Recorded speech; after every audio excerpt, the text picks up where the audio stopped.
This is Matt Brown, and you're listening to Just a Good Conversation. Coming to America is not a movie in the Pham house. It's what happened to Christine Pham's parents and siblings as they left Vietnam for a better life. After finally settling down a little Saigon in Southern California, young Christine found the wonderful food her mother was making. And of course, she found fashion. I knew in my heart that even if it didn't go any further, I had gained so much from this experience because of all the reflection that I had to do. And I felt so much gratitude because I was thinking about my family and like where I came from. And like my parents had both passed away at this time. And I was just thinking about, you know, where they grew up and coming from Vietnam as like refugees coming to America. I'm Matt Brown, host of Just a Good Conversation. Take a listen to our archives. My guests have ranged from Oscar winners, Hall of Fame basketball players, teachers, sports writers, and Olympic softball gold medal winner, Jenny Topping. Getting on that podium, you're trying to put it together. Like, and I just remember, what is the point of this? Having that feeling. And, you know, I'm bending down and they're putting the gold medal around my neck. And I look up into the stands and my parents and my sister and her boyfriend at the time and an aunt are all just bawling. They're crying. And I sort of put it together. I was like, wow, this is, you know, at that time, this was my give back to my family who sacrificed everything for me. The rest of my conversation with Jenny can be found at our archives at justagoodconversation.com. Let's take a quick break for a sponsor before diving into my conversation with Christina Phan. How are you? I am good. The sun's shining after a week of rain, but yeah, can't complain. Christina, you look gorgeous. Thank you. What are you doing? You know, just feeling a little tired, so I'm wearing red lipstick. Kind of pulls it together. It works for you. Yeah. Last time I saw those red lips, you were at a wedding. I know. Yeah. Oh my gosh. Well, I saw you the morning after, so. Oh. Yeah. You might have had some still on. Yeah. I feel like sometimes red lipstick just takes it up a notch when I'm feeling like I need a little bit of energy. It works. Yeah, thanks. Yeah. It's like, I have a 4-year-old, I got to wear red lipstick a little bit more these days. Exactly. Throw on some heels once in a while, some red lipstick. Yeah. It'll give a little pep in your step. Yeah. Why not? Yeah. Under eye concealer and red lipstick, ladies. Is that your sliding go-to? I feel like I could do anything with under eye concealer and red lipstick. Or at least I look like I can do anything. That's all it is, right? It's better to look good than to feel good.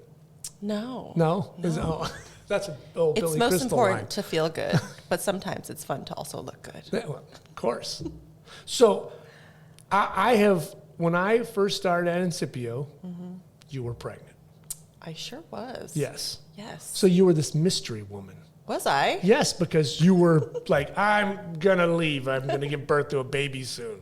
So I think I don't even think we worked together. I just saw this pregnant, glowing woman in that little cubicle space they gave you guys in the kitchen for like 2 weeks, and then you were gone. Yeah. But wow. Jordan and Donnie both said, like, that's the one to work with. Oh, I love them. I miss them too. Yeah. Yeah. So we didn't even get to work with each other until you really came back tired and like, and then it was just like chaos by the time you came back. Yes, we were going pretty fast and hard there. It was bonkers. Yeah, but it was a lot of fun for sure, doing those photo shoots. And so tell, because you were always very impressive to me in the way you dressed, your food, like I said before we hit start, all that stuff. Tell me about your beginning. Where did your life begin and set you in this path to being the person you are today? To meeting you. No. I mean, you grew up where? I grew up in Midway City, which is this tiny little city that sits nestled in Westminster, which is also known as Little Saigon. Right. So it's a huge born refugee. And raised? No, I was actually born in Memphis, Tennessee. Okay, that's very natural. Yeah. Well, how did mom and dad get to Memphis, Tennessee? Well, mom and dad were refugees during the war, and they were sponsored by a wonderful couple in Tennessee. And so they came from the refugee camp to Tennessee, and I was conceived 3 years later, I think my mom, being from a tropical climate in the winters, was like, I need different weather. Yes. And so my dad brought my huge family, 8 children, and themselves out 8 west. children? Yeah. Wowza. I have 5 brothers and 2 sisters, and I'm also the youngest and only American-born child of theirs. Whoa. Wow. So, I mean, why did they pick Westminster? Was it because of the overwhelming population of Vietnamese that live in that area? Yes, I think coming from Tennessee, and they've only had wonderful things to say about how welcoming the people were, but I think they were probably longing for a community that was more familiar. The weather, of where too. Yes, I mean, let's say anyone. California right. If weather. it's tropical and your mom has now shoveling snow in December with kids, Yes, that's not fun. Yeah. I think the weather was definitely a big part of it, but the community and, familiar language and the culture, just to have some portions of their old home, around them in America was, I assume, a big part of it too. How was it growing up then in a very dense Vietnamese community? Now that I'm older and I just look back, I am so grateful. I think I didn't really think much about it because I was so submersed into it. That was like a Lunar New Year that was just, everybody around me celebrated it, Sure. And the Vietnamese food around was so accessible. And just to see my parents in more of their natural element, I guess. And I think I didn't really think much about it, but now that I'm older, I just realized how much more exposure I had to my own culture being in that sort of environment versus, if I was in Tennessee still. Right. It would just be a little bit less exposure to. Oh, it would be a lot less. Yes. I mean, it would be really just in the house or maybe 1 or 2 friends that happen to be Vietnamese that your parents even found. Yes. And I think also I was born in America, but I was able to pick up a lot of the language just, being in my home. And I would speak it with friends and friends' parents. And I'm not sure if I would have that same language capability if I were in Tennessee. Right. Was Vietnamese spoken in the house? Yes. 100%? Yes. I think as I got older into my teen years, we had more, friends at school and a lot more TV. And my parents tried to have us only speak Vietnamese, and it became this game to it was like a game, you weren't allowed to use an English word because I think they were hoping that we wouldn't lose it, and right. It was so easy. And I think me and my siblings and even my cousins would make a game out of it, and it just became, just a part of our childhood playtime, That is very interesting because when I was at the register and when I had to go there, I thought it was paradise because it was so not Orange County. Little Saigon. Oh, okay. I'm like, right. Vietnam? No, just being it was definitely not your Huntington Beach or your Brea or I mean it was a little world all in this little county, all to itself, and they were super nice. I did stuff at the TV station, the radio station. I had to do the New Year, and the food was always fantastic. This hidden gem, and so affordable. Oh my God! Yeah, you can hit up Phutt 2 a.m. for $5. Yeah, you buy a sandwich, you get 2, you get 1 free.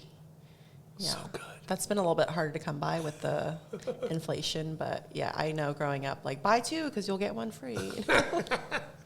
Okay, so where then did your passion or creativity start to push you into clothing? Well, I think growing up with immigrant refugee parents, stability and, making a good living was always very important. They just wanted us to have a stable, solid lifestyle. And I just always thought I don't really want to be a doctor or a lawyer, an accountant. My soul might die if I become an accountant, and, I have friends who are accountants. I love them, but I just knew even from a young age, I always wanted to do more creative things. And, we didn't have a lot of extra money to go into piano lessons or dance lessons or not with that many kids. No. Good Lord. Yeah. Just all these things now that I'm a mom that I am able to give to my daughter Opal.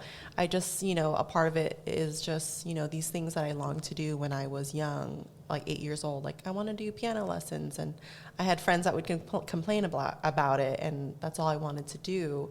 And I think I was always searching for that creative outlet, and I think I tried music when we got to middle school, in just the band in middle school. And I played the flute. I played the flute. I dabbled with the piccolo. I picked up a clarinet, and just the sucking on the reed just kind of grossed me out. So I stuck with the flute, and it was fun. I knew it wasn't my calling, but it was definitely like a fun, less academic activity for me. Was anybody else playing instruments in the house? I had a brother who picked up the saxophone in college. Okay.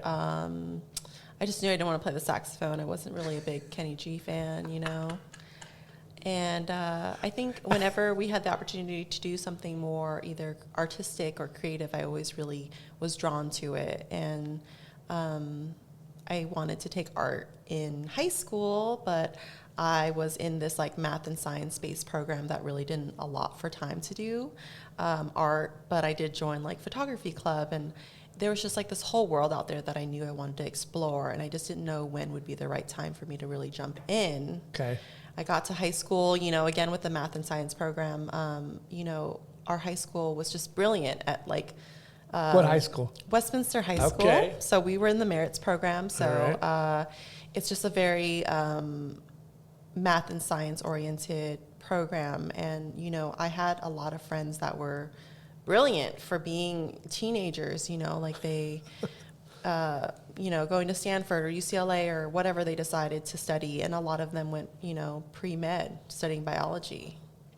And I just felt like a failure because I'm like, I don't care about any of this. I'm really happy that you will, become essential to our society, but I just know there isn't a fiber in my body that will really drive me to become a doctor and again, a lawyer or an accountant. And I think I knew I wanted to do something creative, but it always felt so far-fetched, a little almost unrealistic to even some friends' parents. Like, are you sure you want to do fashion? Like, that doesn't seem like a good place to find a stable career. Right, and right. It's very foreign to people. Yes. And I think for me, I didn't know how I was going to come together, but I think my parents were just happy that I was going to go to college. And so, you stay out of trouble, you go to college, you can study whatever you want. And so I declared my major my senior year when I was applying fashion design in textiles and design and then merchandising. I think I was like lying to myself, like, I'll study business to be more responsible, but well-rounded. Yeah, that never stuck. I think it was just like a deflective card I would pull when parents are like, "You're studying fashion," I ended up getting into a state school and going there, and do have a 4-year degree. But I think it was really exciting for me to realize that there is a path for me that wasn't the same as all my friends. It was a little nerve-wracking because they were all well on their way to study biology, pre-med, and I was like, I'm going to study design. And I'm really glad that I kind of went with my gut instead of following the pack. Were you a young girl who was like, I'm very picky on what I wear. I like colors. I like this. I like that. Was that kind of like a guide for you into fashion? Or what mom wore, or your sisters? I think so. I mean, I always my mom would always let me do her hair and like pick out her outfits or like suggest jackets. Really? Yeah, she was very open to those suggestions from me, and I always just obsessed over magazines when magazines were a thing. I'm a millennial, so we definitely had like paper Vogue in hand, and it just kind of let me daydream in this like whole world that just felt really far away from me. And do you miss the magazines? The ability to just kind of ruffle through, not swipe, but yes. look and dog ear and tear off. And yes, there is something about just tearing something out and like sticking it on like a cork board and just kind of like marinating on it that I feel there's just something about it that just feels real special and inspiring, but the other side of me is just like, that is not very eco-friendly, like I'm trying to the hell with eco-friendly. There's nothing better than going through a magazine. Isn't. I used to love it. Yeah. I would have to tear out all those like cologne ads, remember? Or yes. perfume ads, because they would stink up the whole book, but yeah. Yeah, you're going, there's Ralph Lauren and there's Chanel and there's this and that. You just tear all those out. Yeah, it was nice to just like finger through this book that someone had put together for you to like experience. And that Vogue September issue was like the Bible. The thing was huge. Huge, yes. Kind of wish I had some now. Oh. I gotta go to the library. Yeah. So, I mean, it was this thing where, especially when I was starting out, you would see stuff that you would never have thought of. That color palette, that cut, that dress, that lighting. It was really for, starting out when you looked at when you're 12, 13, 14, it was really magical. Yes. And I feel like before social media and, I mean, even, okay, I'm going to date myself, but even before the internet was so easily accessible, you can get Wi-Fi everywhere. I just felt like things moved a little slower, and so you could kind of sit with it a little bit longer and enjoy them before moving on to the next thing. And now I feel like it is evolving so fast that you can't really take in everything that either the designer or like the brand is trying to put out there for you to experience. It's always like swipe, swipe, swipe, and we're on to the next. Right. Yeah. It's nuclear. What was your go-to magazine? Well, when I was like in high school, middle school, I loved YM. I always took the quizzes to see like who my crush would be, or like, if Josh Hartnett was like my ideal celebrity crush, or my horoscopes, live and die by that horoscope. Sure. Oh. Yeah. Telling me my color was orange or whatever it is. There was like a playfulness Who about was it. the crush? Did you always end up like not being the one, or were you nailing it? I can't even remember. I just remember taking the quiz and just being like those were so daydreaming. Fun. They were so fun. I think there was like an innocence about it because we were trying to be like these like sophisticated 14-year-olds. Yes. But you're just really daydreaming about like puppy dogs and like celebrities and stuff. And you're totally goofy. Your body's like a mess. You're sweating and you stink and you have no idea. Your feelings and your hormones are all over the place. Are raging. Yes. And so it was just like this like guide to like the Wild West of being like a teenager, And then when I got a little bit older, when you Vogue, matured. Yes, sure. I guess you can call it matured, but 17. Yeah, Vogue was definitely. I used to go to Barnes and Nobles and just sit there because the magazines were so expensive and we didn't have any money. Right. And it was just like looking through the what do we call them, issue, the magazine issue, and just thinking about high fashion and daydreaming about colors and prints and things that you may not be able to buy but you would aspire, and it would kind of just trickle down and find its way into our life later. Right. Now the Vietnamese culture is a very vibrant, colorful culture. Very. Did that help kind of like spark a creativity side of you? I think so. I think my dad was a jack of all trades, I would say. He was very crafty. In a like carpentry type way. Like he loved koi gardens and figurines, and we were practicing Buddhist, and we have these shrines to honor our ancestors, and my dad went to town on those things, and I think I would say ours was like the biggest in the neighborhood just because he just kept adding on to it. And I think I would say there was definitely a lot of color in our home growing up, and I think now, like, I'm never afraid of color. I would say that I do love, like, simple and muted colors, but I'm never afraid to really jump into really vibrant things because there's so much joy in it, Right. Yeah, and some people are fearful of color or patterns or stripes or whatever. Yeah. And especially if they wore something when they were 22, someone makes a comment, and they're like, I'm never wearing that again. Yeah. That paisley shirt's in the trash. Yeah. But it's so silly because it could be everything from just some stupid comment to the way you just perceived yourself. People are so interesting on the way they get fashion conscious and they get stuck to a time period. Yes. I think it's also like fashion is such a vulnerable place for some people. I think it's like representative of who you are and how you want to show the world who you are, and I think that makes people feel really vulnerable. And for me, it's just like a fun tool to sort of express yourself and Yeah, I mean, there's tons of yellow and red whenever I just think of like whatever my parents decorated with for special occasions or just in our home, or when they took me back to Vietnam. It was just like so many beautiful yellow flowers, like red for every special occasion, weddings, Right. like New Year. And yeah, it's just joyful, you know, I think in the right place. I mean, I love black and everything, girl, but if it comes in black and pink, like I want black and pink, you know, or like I'll buy the yellow one, but I'll also take home the beige one, you know, like I'm not afraid of it. It's definitely a nice option. When you're in college and you're starting to say, okay, fashion's going to be my thing, what, you know, because saying that, you can be all over the place. Where are you thinking? Are you thinking designing? Or, I mean, where? What's your... So when I started college, I think in my heart, I knew I wanted to design. And I think I was so timid with what I wanted when I was, 18?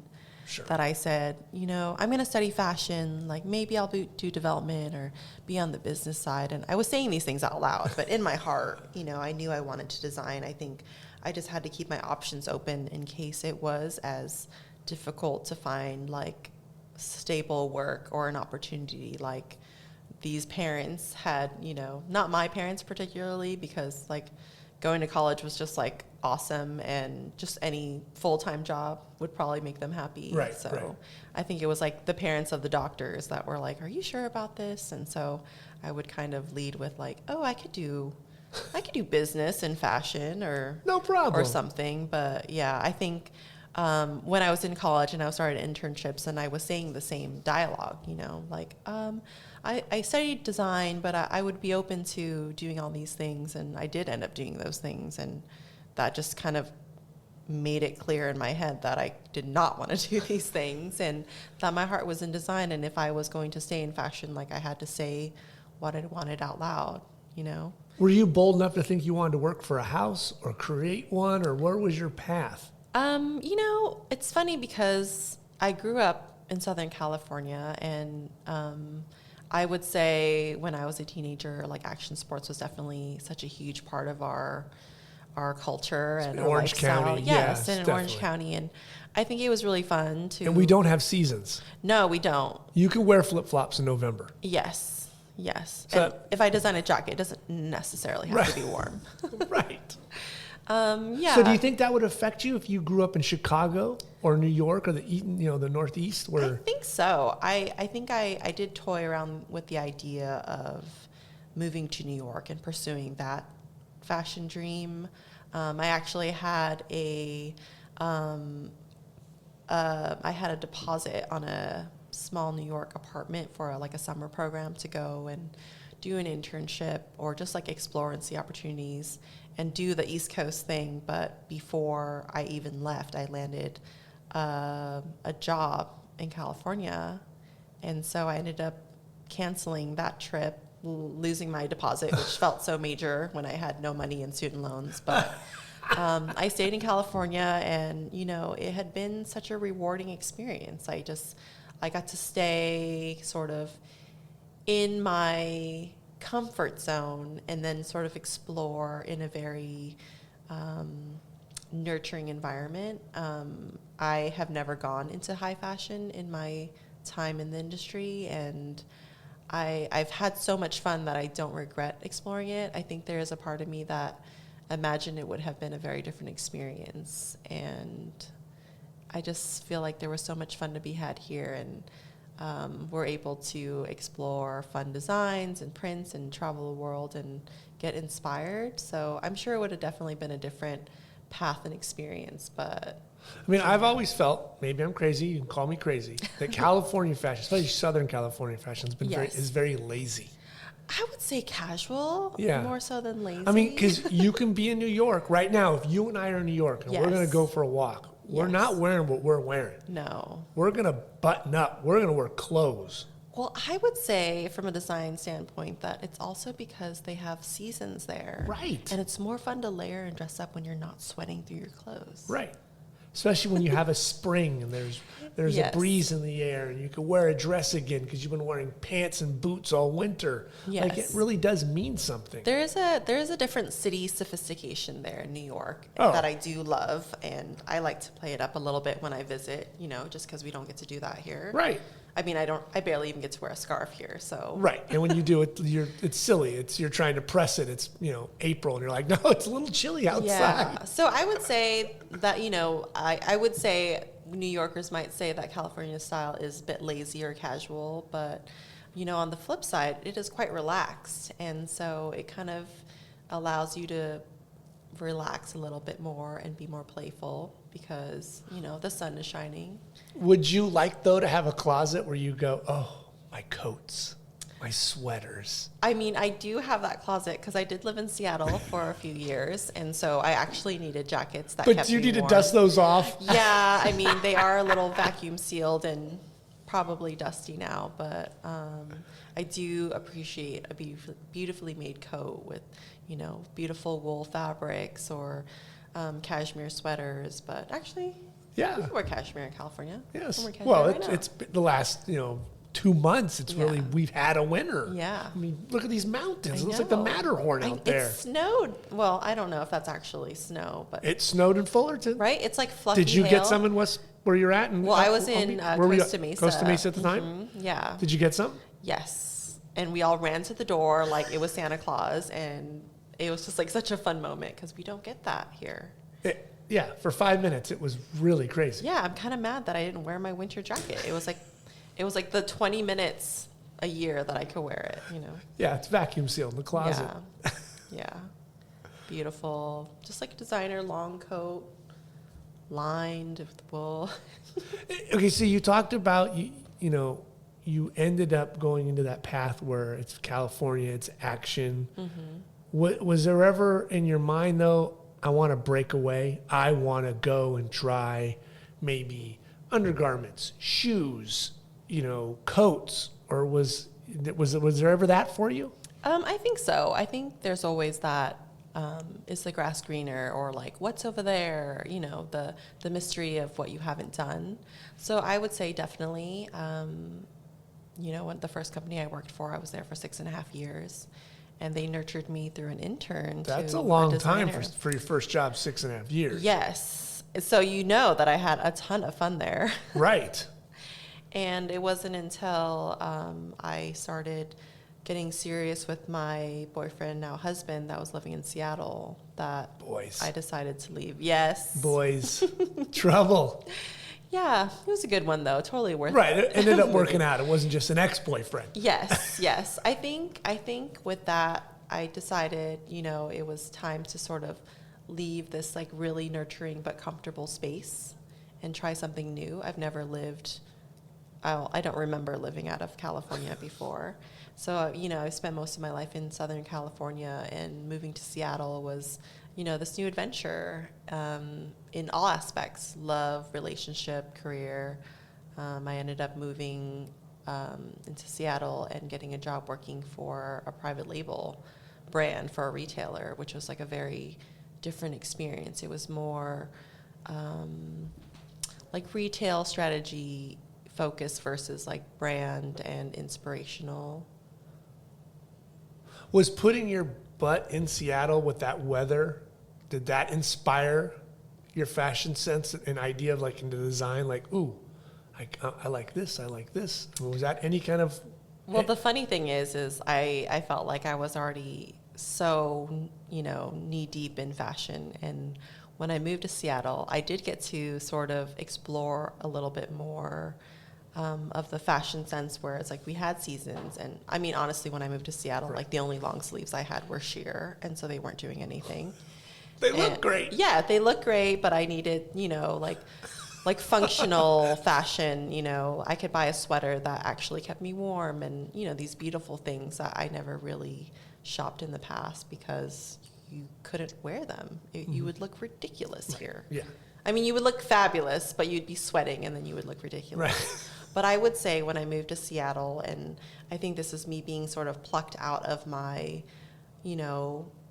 comfortable environment that I had always been in with like my same friends and the same routine. And I was in this brand new city with amazing restaurants and resources. And I feel like that's kind of the point where I really got to explore like how much I love food, actually, more than fashion. Yeah, that tear you, being torn away from here, being plunked there with a love. Yes. Does kind of make you have to assimilate, get into the city. Yes, you have to explore, your new grocery stores, your new bars and restaurants, and, their food. All the time, you're talking about a whole different palette of yes, food. A whole new world of food. Like, Orange County has amazing, amazing food, but you go to the Pacific Northwest and there's seafood and their oysters and just the plentiful. whole, I mean, yes. we're talking massive salmon, all Beautiful kinds of fish. Yes, and I think there was also, you appreciate the food you have around you because of the seasons.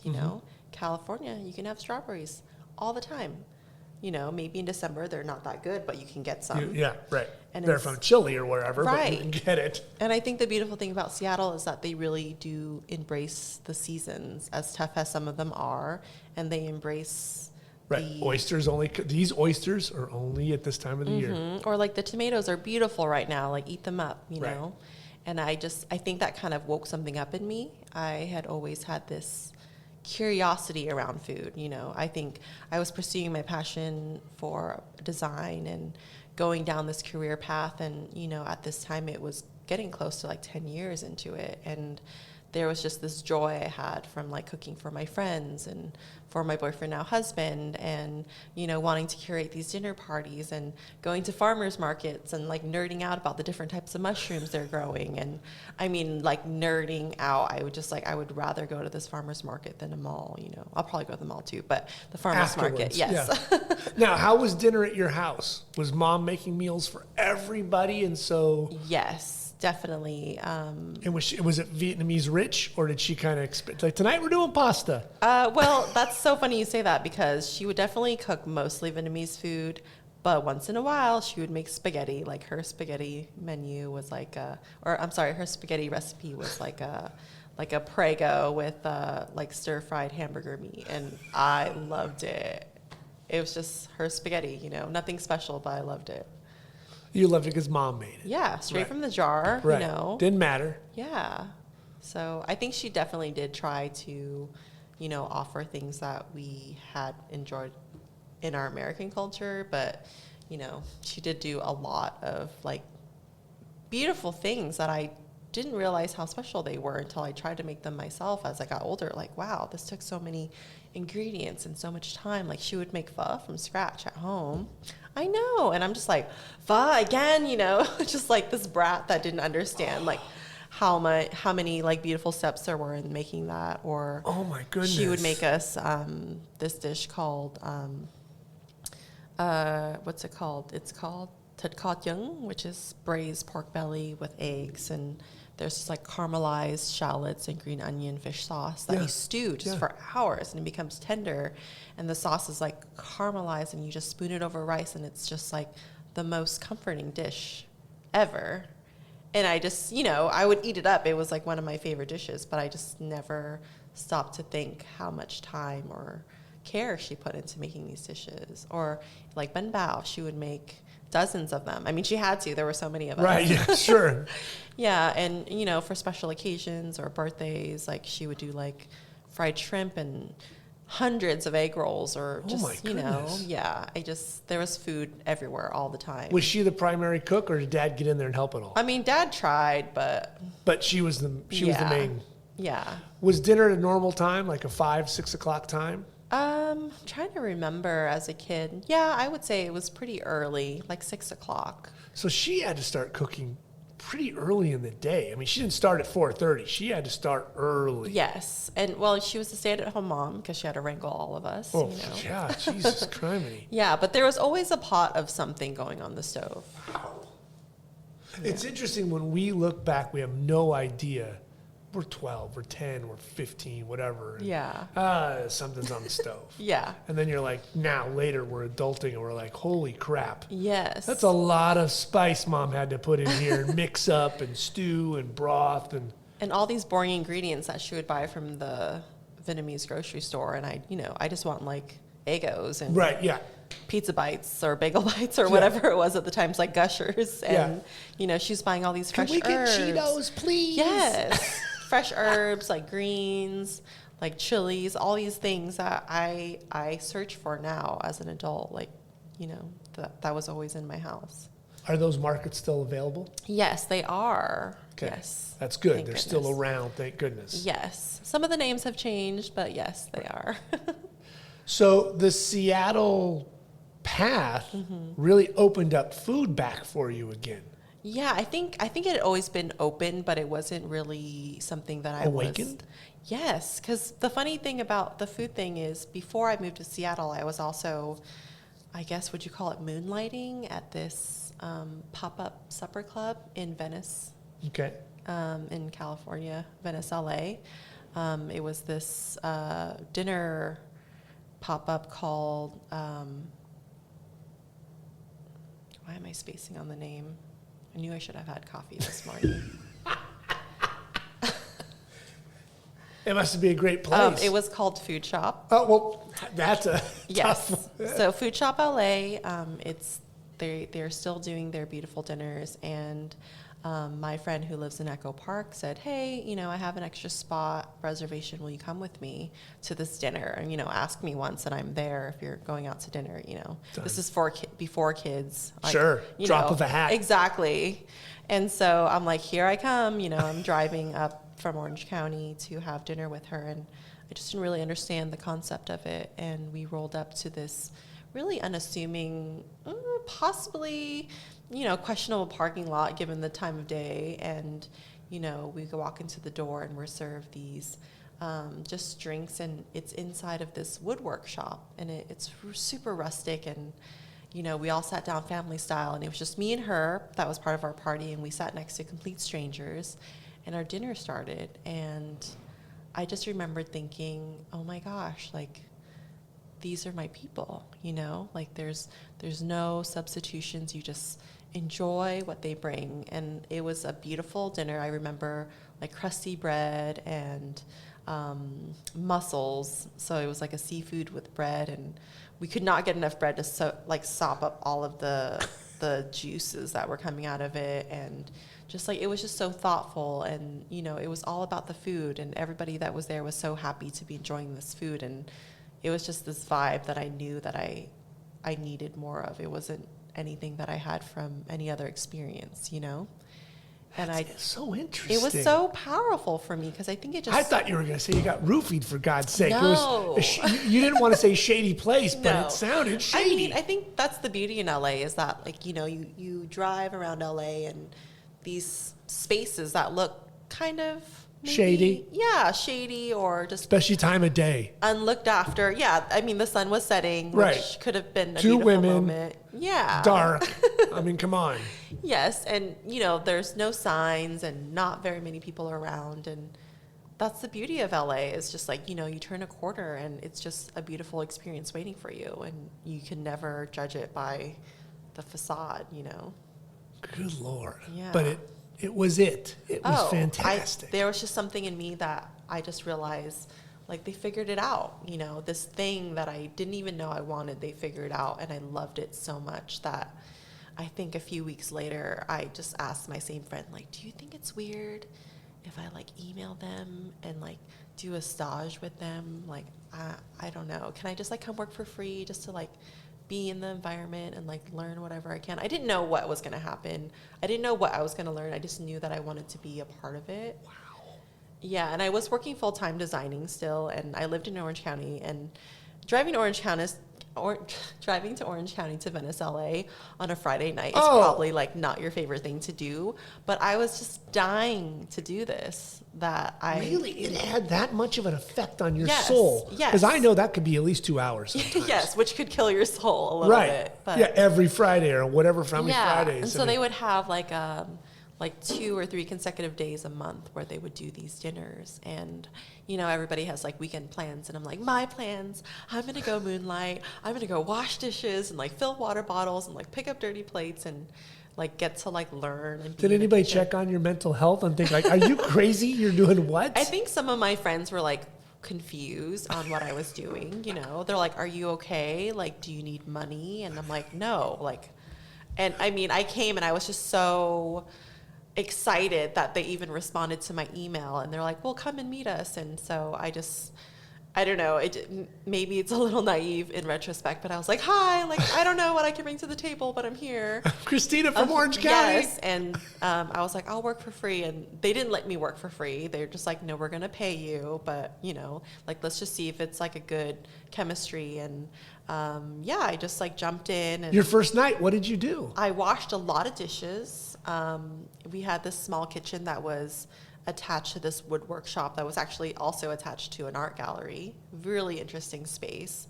And, you know, it was LA. So, you know, the mixture of the group was always really fun and exciting. And it was like a BYOB sort of menu, because they just served like the first cocktail, and then you could bring whatever you wanted. They would make suggestions for pairings, and then, you know, you just let the menu kind of take you for a ride. And then this like small kitchen just cranked out all kinds of fun things like chocolate banana tarts and like beautiful braised vegetables and, you know, the best hamburger you've ever had. Structure, could be anything.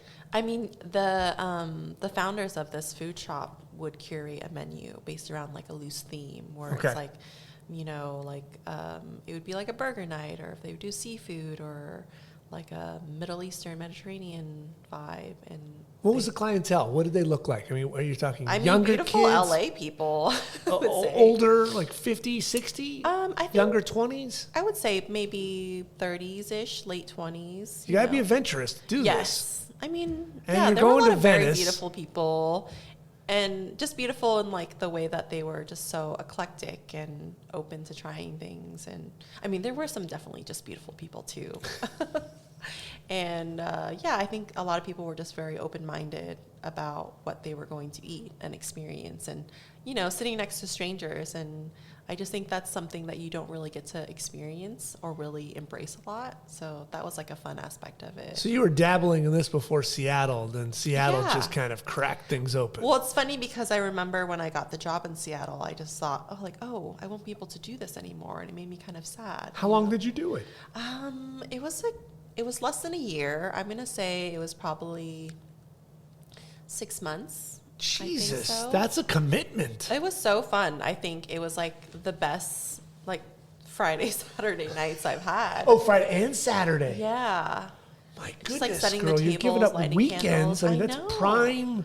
I mean, I told you I was a food nerd, you know. Food nerd's one thing, though, but like... like obsessive a yeah. little bit.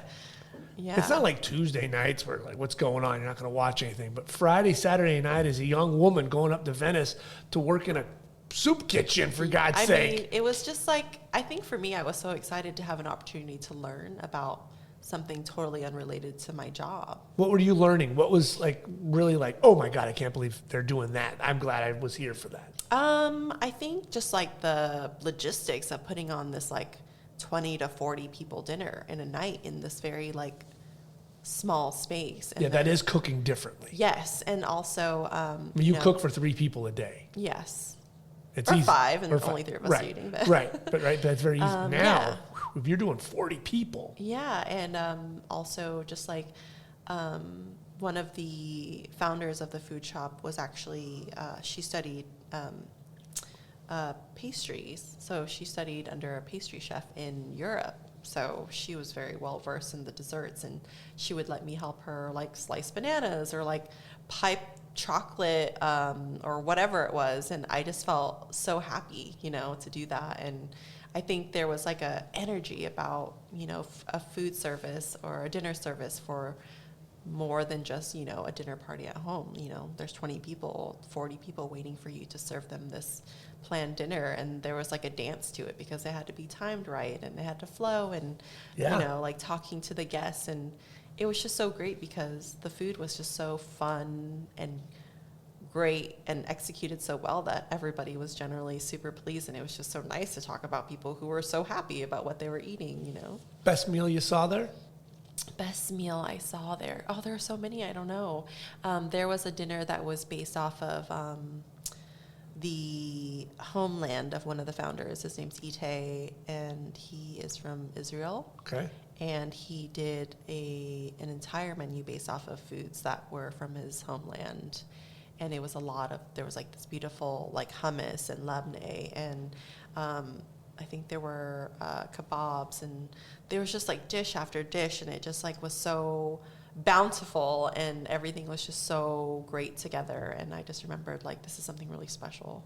Wow. Yeah. To be a part of that, what an interesting thing. I was just in the back grinning, just like, wow. I would also wear red lipstick when I would go for dinner service because I wanted that energy. Maybe that's a tell, you know? Yeah. Red lipstick is definitely like Interesting. moments in life that That you're just... something's happening here, something special's I happening. must be ready. Yeah, wedding, food shop, yeah. So your time in Seattle, was that then a bit of a transition? I mean, did you feel the transition from fashion to food? I think so. When I was in... Did one overtake? Yes. So I would say when I was in Seattle, I learned a lot in my job in fashion there. And it was more of like a business education versus like a creative education. Okay. And I was working really hard, and you know, if you don't know, the winter, actually the spring too, is pretty difficult in Seattle because it just never stops raining. Right. It's gray. And it's wet. Everything's wet. Like you have to leave to dry out. So I think I had to find other things that brought me joy other than just, you know, sunshine and so the food scene there is amazing and so eclectic. And I think my husband at the time, my boyfriend, you know, kind of took me to different restaurants to sort of, you know, keep it exciting for me or distract me from, you know, day 75 of rain, you know. Like there were moments where I think I didn't realize myself how much the weather was affecting me coming from Southern California. And he would just kind of like take me, put me in the car and drive me to the beach because there's actually a sunset that day. Right. And that would kind of like recharge me. And, you know, it was very exciting to like go to a different restaurant like every night if you wanted to. And we did. We ate out a ton. And it was just so cool to be, you know, like I had a career and I had a lot more disposable income to really explore these like beautiful restaurants and experiences, food that was out there that was so... You can really expand your palate that way. Yes. And I think a lot of people in Seattle were very creative with their menus too, and a lot of very seasonal menus and things that I've never heard of before, you know. And I think for me, I just realized that, you know, I'm very fortunate to know about authentic Vietnamese and Asian food in Southern California, but this kind of like rocked my world in a way to like see like the abundant things that were not that far away and just available to us that I had never even thought of. Right. And there's a heavy Japanese community up there, correct? So that influence is different when you get the food of the Northwest and what they provide. I mean, you've got a lot of different food out there. Yes. You're close to Canada. Yes. Canada has a lot of Chinese food too. I think it's the largest community outside. Especially in Vancouver's right there. Yes. We would go to Vancouver for work and, you know, dim sum and just all the things there. If you're sick of poutine when you're there. Yeah, it was just like, it was hard not to have delicious food when I lived in Seattle. And I think for me, like when I was in California, it's like you go here for brunch or you go here for pho. And then like there, it was just like, oh, they're doing something exciting here with like, I don't know, carrots or even with cocktails, like the mixologist. Things you just take for granted. Yes. Or just things that I never knew could be that great, you know? I drank a lot more too when I was in Seattle. You're supposed to. Yeah, it helped me get through the winter. But it was also very fun because, you know, it was like part of the whole experience, like beautiful cocktails and, you know, infusing flavors in both cocktails and food. And I think it just made me so excited. And then I think that's when I realized I wanted to try to recreate a lot of these things that I was experiencing at home. And that just became almost like an obsession, you know, like I would just like beg my friends, like, will you come over? Like, let's have a dinner party. Like, I want to bake this, or I want to cook this. And, you know, lucky for me, my friends are very open-minded, and it ended up working out for both of us because I got to curate these dinner parties and they got to enjoy delicious food. And yeah, I think that was something that really made Seattle memorable for me. And during the summers when the sun's out and there's like fresh crab that we would catch or whatever it was. And the sun doesn't set till late. No, it's very dangerous, especially if you go to happy hour. Yeah. It's like 10 p.m. and the sun is shining and you don't realize that you've been out for like 6 hours and it's like a Tuesday. But how am I going to get to work on Wednesday? Yeah. I would say the weather was tough, but it was definitely a really magical time. When you came back from Seattle, what was your thought then? I think when I came back from Seattle, there was definitely an adjustment. I think for me, I was kind of relieved that I wouldn't have to bear the winters, but there Business-wise, was there a struggle? No, actually, I think I ended up wanting to move back to California because I knew that I didn't want to put my roots down. I just knew the weather was tough. Yeah, it's rough. Yeah, and so, you know, and I think a lot of my friends were starting families and my parents were getting older and I just wanted to kind of go back.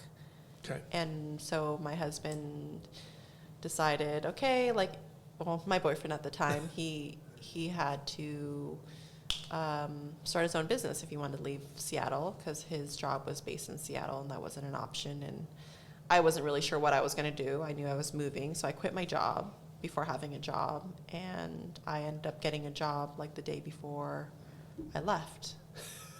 So it all worked out great. Surprise! Yeah, I definitely have like a lot of things that I do miss about, you know, just being able to like walk down to the farmer's market or the wharf, you know, to get fresh seafood. Now, was the thought to come back to Southern California, Orange County, border LA? Or was it anywhere when you came back to California? Like San Diego or San Francisco or I think Bakersfield? No, I don't think so. I think we wanted to kind of be in our, like the general pocket that we were before I left. Okay. Just to be around people and friends and familiar faces. I think we were open to it if we needed to, but we just kind of settled. We're in Long Beach now and we love it. Me and my husband actually both lived in Long Beach separately in our past life, I guess. Right. Yeah.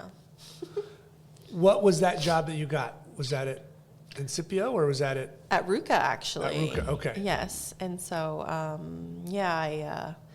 I got the job there and I was just kind of hit the ground running when I got back to Southern California, like nothing had changed. What were you doing?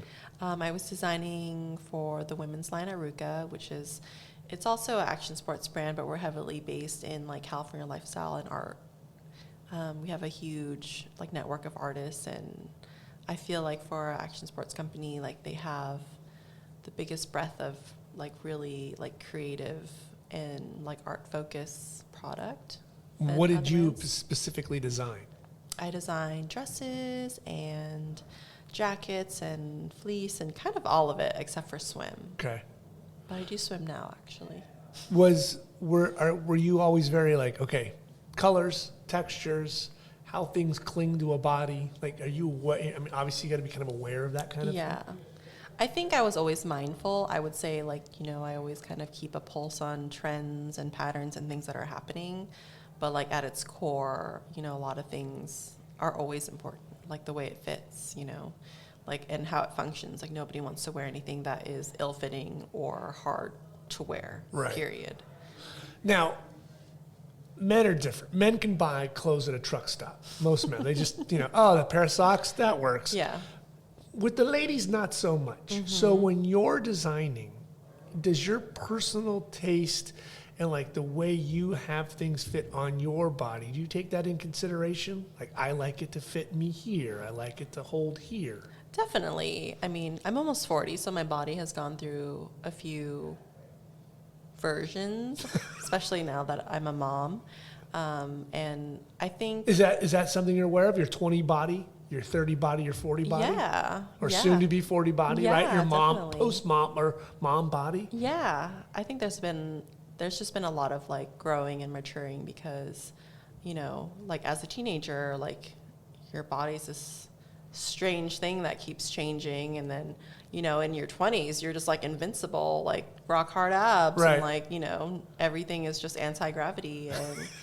And, you know, and then the metamorphosis of having a child, being pregnant and bearing a little girl, it's just like, it's wild. And I think now that I am almost 40, I realize like how amazing it is and what it can do, and not just like, where are my abs today? Right. You know, I don't know where they are today, but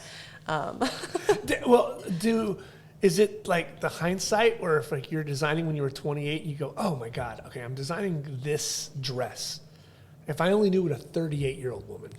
well, so we have a demographic that we design for. I would say like for my personal experience in my body is, you know, like the things that you want to complement, and like you have to keep the age of your customer in mind. And so I think one of my strongest skills is that, you know, I have my lens, but I am able to remove myself from it and put in our actual customer, because someone that is 10 years younger than me is going to want something very different. Right. And I feel like I'm able to create that, but keeping things in mind, like, you know, that cutout's really cool, but, you know, if you make it smaller, or if you adjust it, it'll be more flattering or more wearable, or you won't have a nip slip or whatever Right. that is. Yeah. And it's just more mindful versus, you know, someone that is always designing for a supermodel, you know. Sure. Like you could put 2 seams on and it's fine, and you know that is great for the 1%, but you know I'm trying to create clothes for a wider Right. range of people that make them feel good. And I think just like keeping in mind that, you know, like something could be a little squishier or curvier or smaller, and I think that has really been empowering as like a designer to like fit things that really flatter a women's body, not just, you know, a straight figure. Right. There, 2 things when I was doing my research for you, I was like, ooh, these statistics are kind of shocking, and so you're my go-to on this. There's 2 things that I saw, especially with women, that are frightening. That there's like almost half or 40 some odd high % of teenage girls that are now classified as obese, especially from the pandemic, right? Sitting on their butt, not doing anything. Everybody's scared of their shadow, so they sat around. And so now you're taking how you're designing clothes for them differently. When you were 15, what you wore, and now a 15-year-old, if she's carrying an extra 30 pounds different than she did when you were 15, that's a different look. Cut. Yeah. And then on the completely 180 swing scale, more women today are working out in a way they never did when I was a kid. No girl had a butt when I was in high school. Now everybody's either CrossFitting, doing gyms, and all these girls have butts and bodies that were never like they were in the 80s and 90s. Yes. Is that something you're aware of, or you have to see? I think it's something we definitely keep in mind, because, I mean, it's a strange thing to think about, but along with clothes trends, like there's also body trends. Like, Right. when I was growing up in the 90s, you know, Kate Moss was like the epitome of the body figure. And, you know, if you were over 100 pounds on the runway, it was just like too much. Yeah, shame on you. Yes. And so it's just like not eating, and then, you know, don't move so you don't build muscle. And now it's, you know, all about the curves and the peach. And I definitely think it has affected things. I'm kind of excited that, you know, people are embracing being strong and using their bodies instead of just being so thin. You know? Yeah. And I think the diversity too. If you look at some of those photos of Kate now, you go, wow, somebody should have helped that girl. And it's all like relative, right? Because at the time, all the models were Right. so thin. Skinny fat, like they had Yes. no muscle tone. I shot those girls. It was not a good look. Yeah.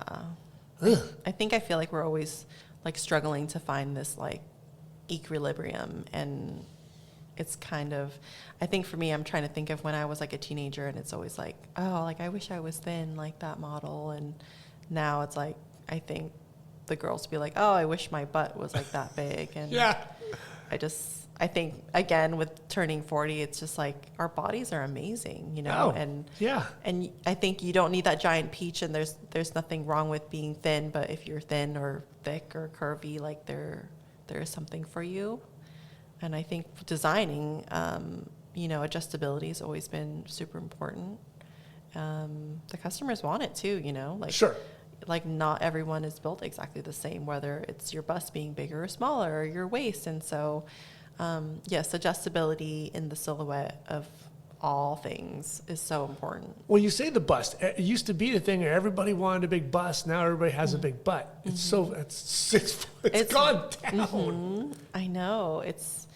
It's kind of wild because you are inundated with these like images all day long, and so it becomes the normal. But yeah, if you just go back like 10 years, it was just Right. yeah.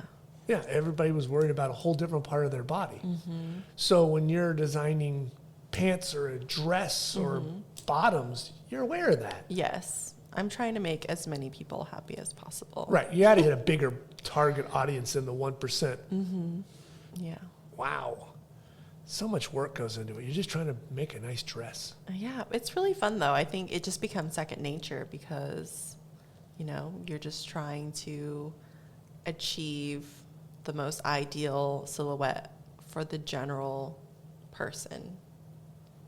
At you know, because you're in this pivoting point, but when you were head deep in love with design, was there a place you would have been if someone could have said, tomorrow you can work there tomorrow? Where would it have been? I would say I really wanted to work for Chloe. Okay. I mean, it's a luxury fashion house, but I just always felt like it was so sophisticated and like ethereal. And I think Phoebe was the director of that house at the time, and she's just so amazing. And I just remember it every time I saw their runway. It just really moved me. And just to make beautiful things out of beautiful fabric for people who just love the pieces, you know, it was just, I mean, it's just like tenfold of what I do now because you get to like dream a little bit bigger. Like you're using beautiful silks, or like something could be hand embroidered or hand sewn. And I think a part of me just like really longed to be able to create something so beautiful. But in retrospect, I feel like it might have been so much pressure to try to perform and create something at such a high level.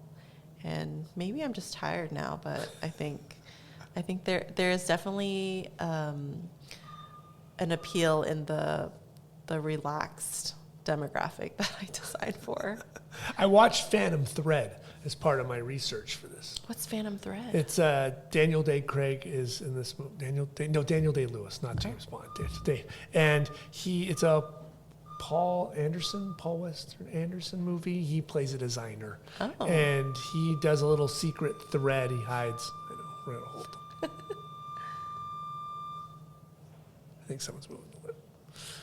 He has, in his label, he puts a little note specifically in everybody's dress. And it's like, you know, he's making stuff for like the Prince of Austria, and he'll put something in and things like that. Secret notes that he used to do for his mother when she designed her clothes. So it's a really good story. So I was just trying to get into the fashion sense when I was doing this. I think I thought more that way when I was in fashion school, and a little bit more time to daydream a little bit, if that makes sense. Just because now things are so fast paced that those little things that you would want to put in, like there's not a spot or a space for them. And it just moves too fast. And I feel like, and maybe that's it. I think you've maybe cracked the code for me, because I feel like with food, I'm able to do that. Well, tell me about this pivot. I mean, I think I laughed my keister off when you told me how the Genesis came about. I know. Okay, so. But you've always loved food. Always. Like, I always thought it was always beautiful the way you presented your food at lunch when we would sit together a million years ago, and everybody else out there's in a bag, and you had yours in your little 17 box, containers, and it was all separated and nothing touched until you wanted it to touch. right? Jen's just shoving food down with me and Steven, and you're like this little elegant put together. Usually not a sandwich, but Right. yeah. After it's been almost 20 years in the apparel industry and thoroughly enjoyed myself.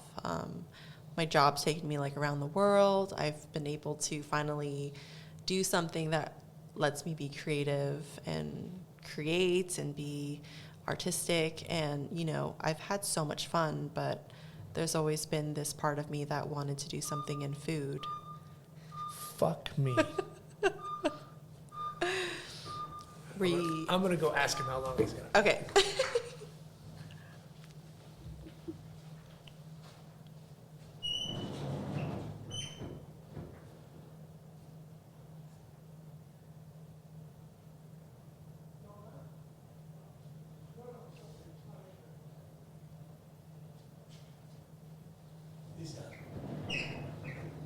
Okay.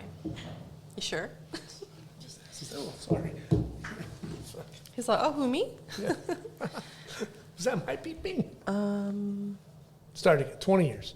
Okay, so it's been almost 20 years in the fashion industry, and, I've really enjoyed myself. I've gotten to do so many amazing things, travel the world, like go to Europe, Tokyo, just, That's not bad. No, and I've seen amazing things, but there's been this constant thread that I noticed, I'm traveling around the world looking for inspiration, but the joy I have is finding these restaurants or, local food or... Your face is glowing when you're saying it.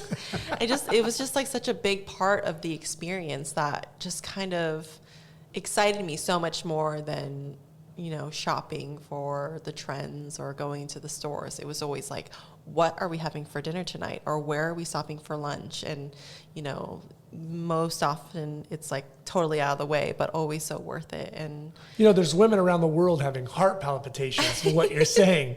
I know in my heart, I'm just like, oh, we're going to look at beautiful clothes. And I'm like, wait, what is the stand over here? I just remembered like we were in Tokyo and, like we walked by like a takoyaki stand, which is basically like squid dough balls, and my coworkers were like, what are you doing? And I'm like, I'm gonna try this because I'm in Tokyo right now. Why not? Yeah, and they just they hurried off to the store, and I held back and tried it and then enjoyed it, and I'm like, why can't I do both?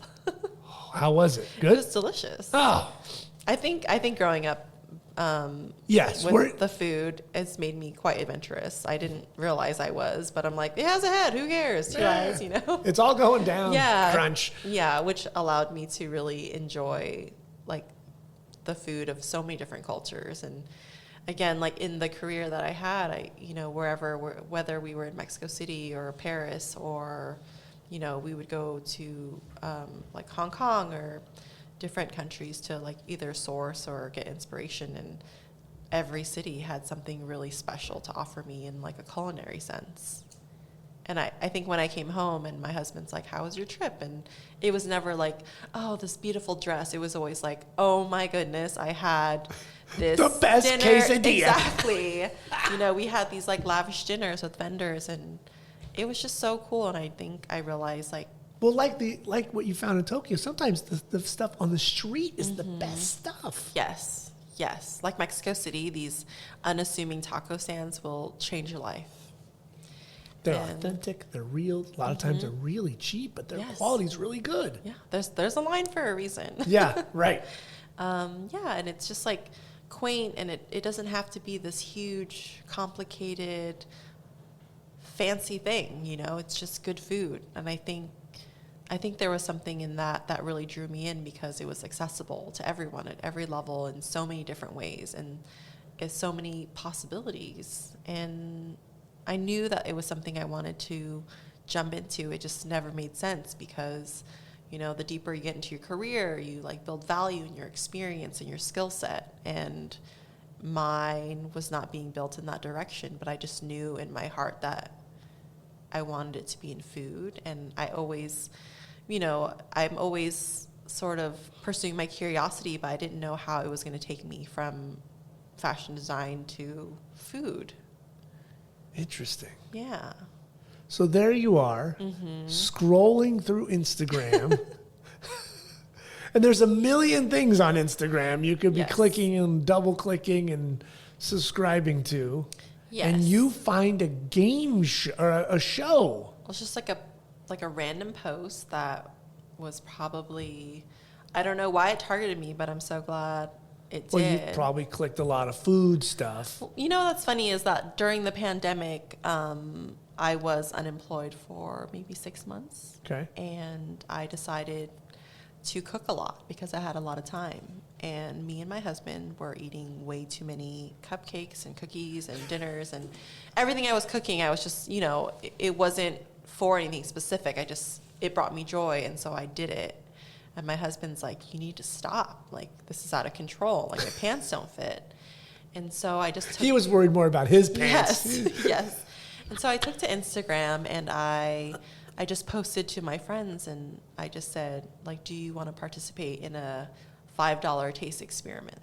And I would just cook whatever I cook. And if they Venmo me or sent me $5, I would share whatever I was making. It could be like a quiche or a cake or whatever it was. And I just, why not? Like, it's just my friends. And it was kind of overwhelming, the amount of enthusiasts that kind of came out of the woodwork to participate. And out of those 6 months, I was just baking up a storm, and it kind of grew, and people were requesting like special orders of what I was making, and it just felt like, wow, this could be something. I don't know what this is, but I'm just going to roll with it and see what happens. It did feel... I knew you when you guys, well, I've known you, but when you guys were buying the house and you got the house, Yes. is the kitchen No, not at all. Right. It's a little 60s house. No, right? it's a 1958 original That's right, kitchen that was made for one small person, smaller than I. Yeah, so you're not sitting on a Wolf stove with 6 burners and a big old... I'm on like an electric coil thermidor, 3 of which work. And, in a kitchen where if my husband's in there, I can't get in there. It's crowded. Yeah. But we made it work, I think where there's a will, there's a way for sure. And it just kind of grew. I kind of became this like mad scientist in my own home. And, the kitchen the dining room table was like not open for use because it was covered by like orders going out. And it just became so time consuming that I kind of like reeled it in. And funny enough that I had the time since I wasn't working, and I started sort of staging again at a local bakery that my husband would get coffee there, and he found the pastries to be something of what I would like. There was like a rosewater pistachio cake and, just something interesting. Mm-hmm. And he's like, he knows me. So he's like, I think Christina would like this. And he brought it home, and I was like, this isn't your typical bakery fare. Like, where did you get this? And I just got intrigued. And again, like my nerdy self just like searched for an email and reached out, and I met with the owner, and I just told her like, I love this and I just want to learn whatever I can. And, she ran a small operation out of her coffee shop, and she baked all of her own baked goods, and I just wanted to be a part of it. And so we would partner and like plan, like just, like it's peach season, let's do pies, and these cookies are doing really well, let's explore that. And I did that for a few months. And I mean, I always feel like these opportunities that maybe at first might have felt like, stifling, being like laid off because the brand shut down during the pandemic, right. And it just became another opportunity. And I feel like that just keeps happening, Wow. And so that's interesting that she would take you on like, oh, you're not a cook, you don't have a culinary degree or anything like, and you're just some enthusiast woman who loves a good rosemary, I'm in. Yes, I think, it's just our love of food kind of really connected us. And, it was very like non-committal sort of like, let me just come and help you. And if it helps, like, let me do this. And if not, and, like, it was a great experience because I got to, she's a business owner, and I've learned a few things from her just from a business standpoint of like what I would do if I were to explore something like that on my own. And it was just nice to have another person kind of in that space that I could either bounce ideas off of or explore. Mm-hmm. So maybe that's why Instagram targeted me, because I used Instagram as sort of like a broadcast system for what I was baking, and I was like ghost baking. They're watching you. Yeah, which I thank you. I guess it worked out in my favor. What was my train of thought? Well, you're sitting there. Yes, so I'm getting ready for work, and I'm sitting in a chair in a specific room in my house, just scrolling Instagram, and this ad comes up that says, like, casting call, are you a passionate home cook? And I don't think I would have thought anything of it, but I was like, yes, I am. And I just like kept reading through the description. I'm like, this is strange. It feels too on the nose. Too targeted, like yes. Ryan's in the other room. Yes. Like, are you in my mind? He's just pulling your leg. Yes. And so I was just looking at this post and sort of thinking and just dabbling in the idea of it. And I was just like, that's crazy. And for whatever reason, I decided to screenshot it, and then I just go to work. I'm working from home that day, and I'm, sketching up some things at my dining room table. And then it just kind of pops in my mind again, like, well, maybe this is something. And I text my husband, and I send it to him, and I'm like, should I do this? And you know my husband, but yeah. For those of you who don't, he's very, what's the word I'm looking for? Unenthusiastic. I love him, but the general consensus is that like he has no enthusiasm in the way that he speaks. And he's just said, sure, period. And that was enough for me to be like, okay, here I go. And that's it. Doors open. Yes. I'm gone. So I dive in and I look at all of the things that they're requiring. They're looking for a headshot, like a 1-minute video, like a handful of photos of our food, and there's like an application. And I had none of these things except for photos of my food, because again, I'm a food nerd. I've kind of been documenting what I've been doing on Instagram, so thank goodness for that. I had that on hand. But I'm like, I don't have a headshot, like I don't have a video, like bio of myself. And so I'm just like looking in my house, like, where do I have the best lighting? And it's like the bathroom. So your bathroom's yes, got the best lighting. Yes. And I'm like, I don't have Matt to take my headshot, and I need to get this in. I'm kind of one of those people where like I just like get lit on fire to do something, and I have to do it then and there, like no matter what. That's good. And I just get it done. Yeah. Don't hesitate. Boom. And that is why you have lighting from the bathroom for my headshot for the show. So I go and I put some makeup on, and I take a headshot in the bathroom because that's the best lighting in my house. And then it comes to the 1-minute video, just, so they can get to know me. And I'm just like, where am I going to take this video? What am I going to talk about? And then I go back to the bathroom and I turn on my camera, and I'm like, well, shoot, it's here too, So I take a video, I just kind of, tell them a little bit about myself. And then since I had the photos of the food, the rest of the application process went pretty quickly. And I would say I was so amped that I got it done in like 20 minutes. Whoa. And then I just went back to work, and I was just like, all right, done. I applied, at least like I did that, right. The end. Like, it's fun. Okay. Yes. And then I would say like a few hours later that same day, my phone chimes, and it's a text from an unknown number, and just said, oh, we got your application. Like, could we schedule a time to speak? And then the heart palpitation started, because I'm like, wait, now it's real. Like, it actually went somewhere. What's happening? And I like don't know what to think of it. And so I start spiraling and just respond like, sure, not realizing that I have like a meeting like right before that meeting at work in the office the next day. But it all ended up working out, and I go on this roller coaster of the casting process. But when you call or you text Ryan, what does your husband say when you're like, you'll never believe what I got? I mean, in my husband's typical fashion, he's all like, oh, cool. And I think for him, he knows how much I love food and how much I want it to make it part of my, my career and my daily life.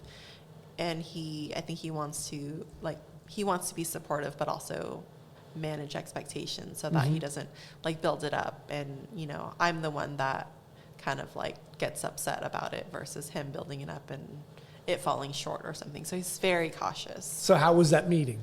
That meeting was so fun. I mean, I was nervous, and What month is this now? I think it's April, if I remember. Okay. It was spring still. It was like middle to late spring. Okay. And it was a roller coaster for sure. I had never talked to so many people that I had never met before in such a short period of time, but everyone was so pleasant and nice. It started with a phone call with one person with just like some general like bio questions, and then do you have your arms? Do you walk and talk? Yeah. Yeah, just like really casual like chat about just, Generic stuff. Yeah. Yes, and you then get a sense. And then I had a conversation about like food and like terms just to see if I was as nerdy as I claimed to be, And then it went on to Zoom meetings with videos, and then meeting casting directors, and then it went on to become a cooking demo where I videoed myself, and Whoa. that was fun because, I mean, wow. I like propped my laptop on top of my food composter.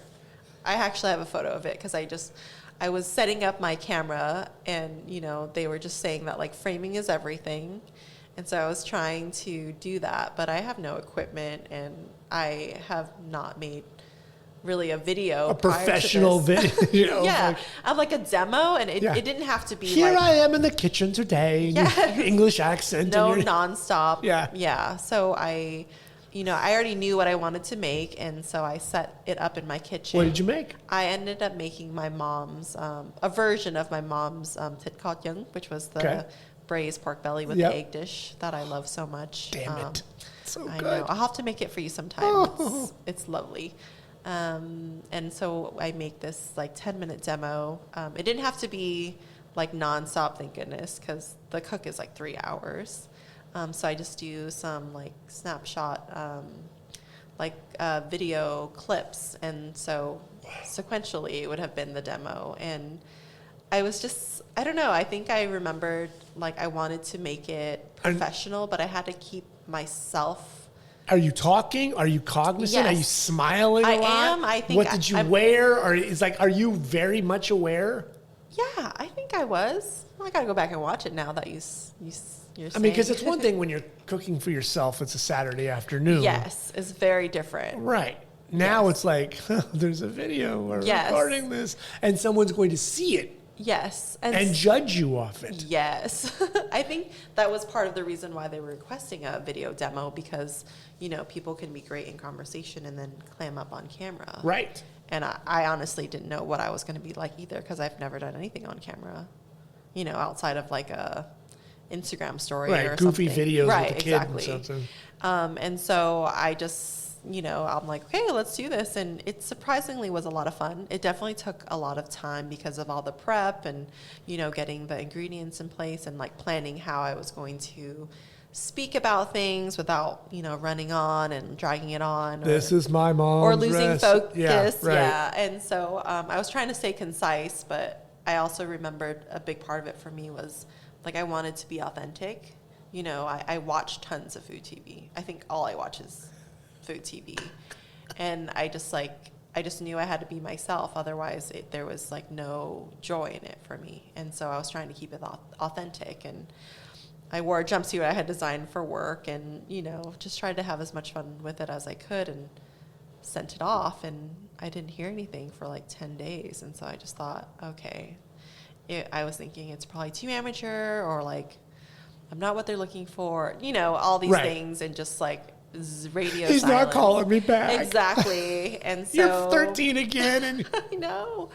So then I think it was just like 2 weeks after I sent it and just accepted that this was the end of the road, and I get this. Isn't it amazing how our minds can be so insecure in ourselves? Yes. Like, and you're in business. Things don't happen overnight. I know. You realize they had how many other videos they had to go through and Yes. siphon that down and the get team it, that they the had to team run and the it through. people, this and that. But you're like, it's been an hour. I know. They haven't, like, they've seen the video. It looks great. Why haven't they called me back? Well, I think out of this whole experience, I was so out of my element because it was so different from anything I had done before that everything was just so heightened, because I didn't know what to expect. Yeah. Just you want, and it's like, we'll get to you. Yes, I was definitely buzzing the whole time that I was just sitting there waiting. The house must have been over you. Yeah. Like, okay, Mom. I think I was just like not venting, but just sort of like mourning to my husband, like, oh, that was fun, I guess. You know, like I wonder Who they pick. Yes, or like when it's gonna air or whatever. And by the time I had actually The heard bitch back, that got my spot. That's what you wanted to say. no, maybe. I think the second I heard back from them, I had already kind of put it away. And so when I heard back, I was just kind of floored. And I still had a lot of hoops to jump through. And Right, that's still a next stage. yes, there's more paperwork, there's releases and, you know, more questions to answer. And then there was also More interviews, right? yes, more interviews, Holy more God. people. And then there's also a psychological exam, I guess is what you call them. I think it's like 700 questions. Jesus. All kinds of questions that I just, you know, I didn't understand like what they meant, but some of them were quite strange. Like, I think it was something like, do these animals like ever talk to you, or like, do you hear, you know, all kinds of things. Yeah, The gambit. they want to know. Yes, all encompassing. And then we had to meet with a psychologist just to have a session to be Really? evaluated. I mean, I thought the headshot was going to be the tough part, but You're like, the bathroom was easy. yeah. So you had to sit there for 45 minutes with some psych giving you like, what do you see in this picture? Yeah, I mean, it was a very casual conversation, but Have you ever been abused as a child, right? Like, yeah, I think anything that might have maybe come up in correlation with the test is my assumption. Okay. But it was actually quite pleasant speaking with the psychologist, and it was actually really comforting to know that if I were to make it through to the show, that a psychologist, or she would be the on-call psychologist if I needed to talk to her for any reason. wow. Okay, now I've done The Bachelor and Bachelorette. Oh, you did? Yeah, years ago. Okay. They didn't put those people through anything. It was just alcohol and debauchery. Oh, wow. Right. So and you guys were not going to get naked and date and try to find No, your it was a man. very different type of show. Right. So Or I was hoping at least. cooking in the buff. Mm-hmm. Watch out for the grill. Like, it's amazing what they put you through for a cooking show. Oh, it was definitely a high stress environment for sure. Oh God, you weren't going to do Mortal Kombat. It's really interesting how it's evolved to the point where they really want to see where you're at mentally before they put you on TV and you could possibly lose it. Yeah, I mean, Or take the win and the loss. Because I saw some people really take the loss bad. yeah. The Well, exit, they kind of. But that's life. yeah. I mean, the psychologist did say, according to my test, that I was very responsible, competitive, and resilient. And so I was like, huh, okay, cool. I could see those three. okay, that's cool. Yeah. I So, think it's- what part of the month is this now? When you're sitting down with your It has on the probably- couch. It's probably been like 3 or 4 weeks into the whole process. So you're into June. No. May? Probably May. Okay. Probably May. It's been like a month-ish. And so, you know, we're jumping through all these hoops and meeting with more producers and executives and a lot of these different roles that I was really kind of unclear of what their job was. I just Right. kind of answered the questions, and it was a lot of like hurry up and wait and, you know, like prepare to go, but you don't know if you're going. And it was a lot of anticipation. And I was doing this I hadn't told my boss yet, you know, because I'm still working a full-time job while doing Yeah, but these you're things. going to tell them and you're going to be like, yeah, it didn't happen. Like the chance. Right, exactly. And so I was kind of holding my breath, and, you know, when I felt like, I didn't know for sure, but it felt like it could happen. Getting more closer. likely. Yeah, Right, I went to my manager, who was so supportive, and I like confided in her and just said, like, this is happening. If it happens, I'm going to be gone for a few weeks. I don't know how it's happening, but this could be happening. Yeah, I don't know how, if, or when, but if so, I can't talk about it, but it's going to happen here-ish, and I won't be working if I was do. probably a bit of a buzz because that doesn't happen a lot in my business where You know, it's not like you're with the National Guard and you're like going off to Bosnia. Yes. Right. You're like, I'm going off somewhere, but I can't talk to you about it. Yes. And I work for the CIA. You know, it's like that kind of weird thing. Yeah. Well, lucky for me, my manager was so supportive. I think she always knew how much I loved food and that I was always, you know, in my heart trying to find a way to make it my daily. And she was so supportive. And, you know, I could come to her and tell her where I'm at. And she was always like, we'll figure it out. You know, she was just like the best manager I could have asked for in the scenario. And it ended up, you know, coming through maybe, I think 2 weeks before I was due to leave to Boston. And well, now you said there were some questions that they asked you that kind of made you think. Mm-hmm. Like really, like you hadn't actually had to even think about those questions or talk about those questions out loud. Maybe you had them in your head when you're on your bicycle as a 15-year-old, but right? But now when someone starts asking you like, who are you? Yes. What do you stand for? Oh my goodness. Yes. That is such a major part of that. So Like I was at the wedding. I don't remember those in the vows. Like it's like those are some serious questions they wanted to know about you that you had to think about. yes. So, okay. So the final step before they made the call, and it was a week until we found out what the final call was, is we had a Zoom call, like a video call with multiple producers on the video. And I think there were, I don't know, like 10 people. Wow. And only some of their cameras were on. And I remember I was being prepped for the meeting the day before, and they just told me, you know, this is kind of the last meeting before they decide, and it's your opportunity to tell them anything that you want them to know. And this whole process, they were asking me a lot of reflective questions about myself and my identity and who I was and, you know, who I was authentically. And I had never been really asked those questions in that way before, where I really had to reflect inwardly. And I just felt like this whole experience prior to this point was so like a introspective reflection on who I am and where I came from and what I wanted to do. And you know, I had this moment where I was driving to work, and I drive down PCH. For those of you not in California, that's the Pacific Coast Highway. I was just driving south to my office and just kind of daydreaming a little bit, just thinking about, you know, the last few weeks and what this could mean for my potential career and the opportunities that could come and what I want them to know about me and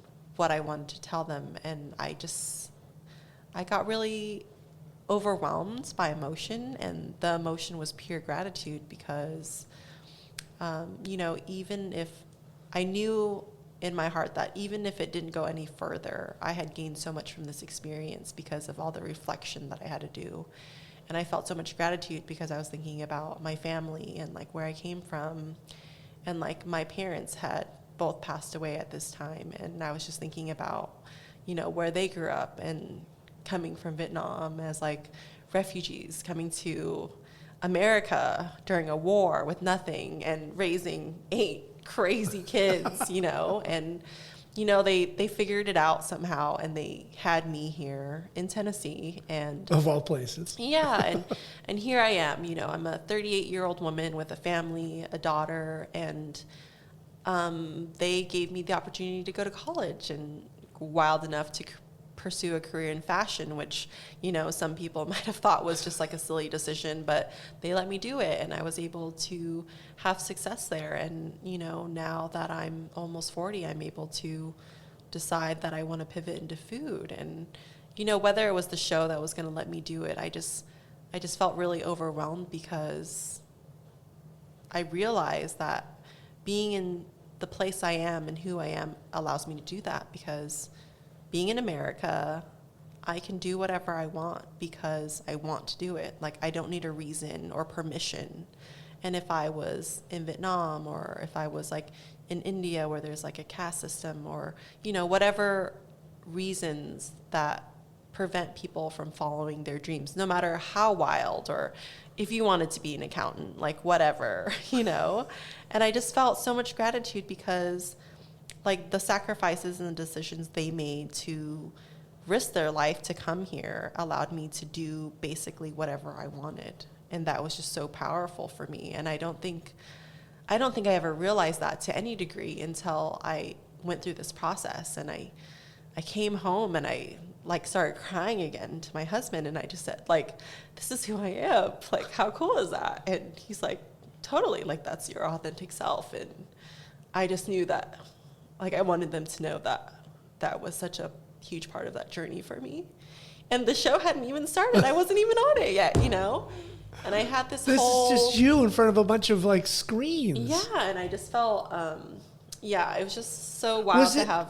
Was it, like, really, like, an awakening for you? Like, oh, my God, I'm going to talk about me in a way I've never talked about before? Yeah, definitely. I think it was so, like, all-encompassing because... You know, you're a pretty crier. Oh, wow. First time I've heard that. I'm like, tune into the show if you want to see me ugly cry.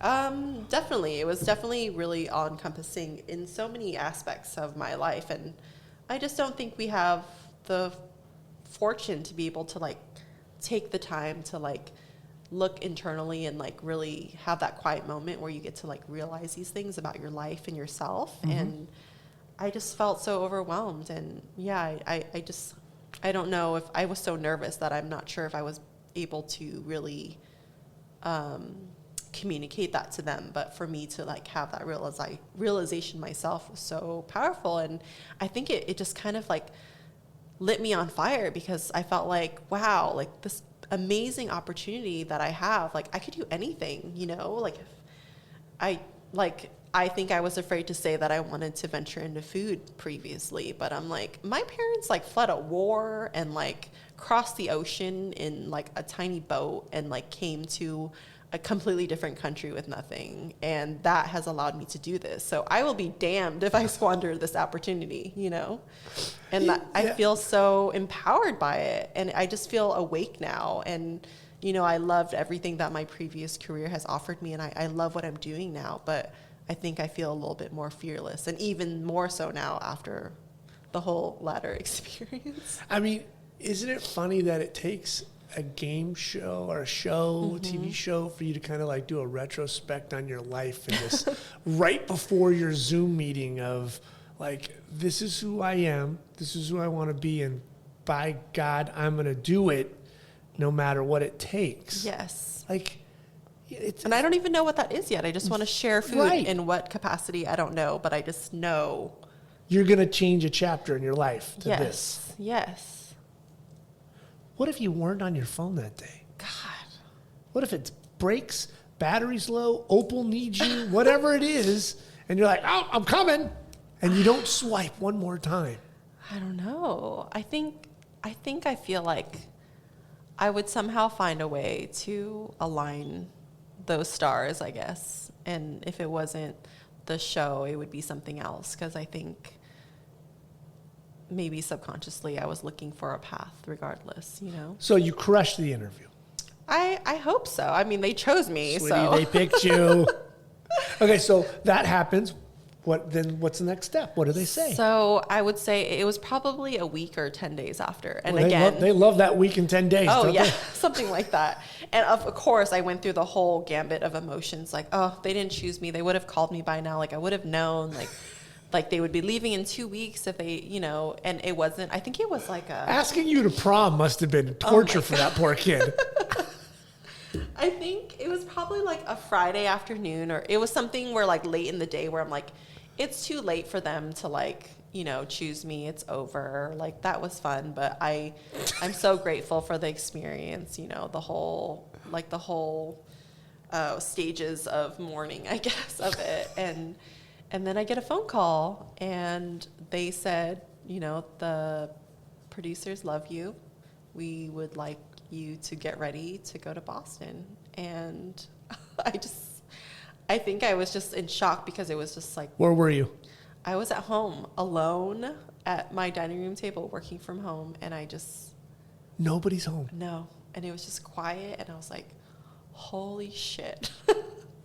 Like, is this really happening? Because it was probably like 2 months at this point. Did you keep your cool? I mean, yeah, I was just You're like, "Mhm, I mean, I yeah, started yeah." sweating a little bit because I was so excited, but I was like, oh my God.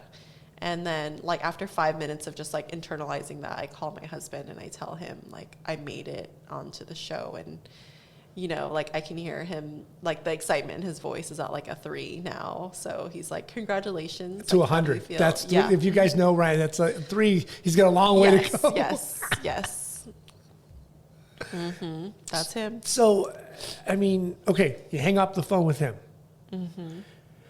You got a couple hours probably, right, to yourself. What's going through your head? What are you thinking? Your mom, your husband, your job. You've got all these things. To be perfectly honest, there was this moment of like, oh shit, I'm gonna be on TV. Do I want to be on TV?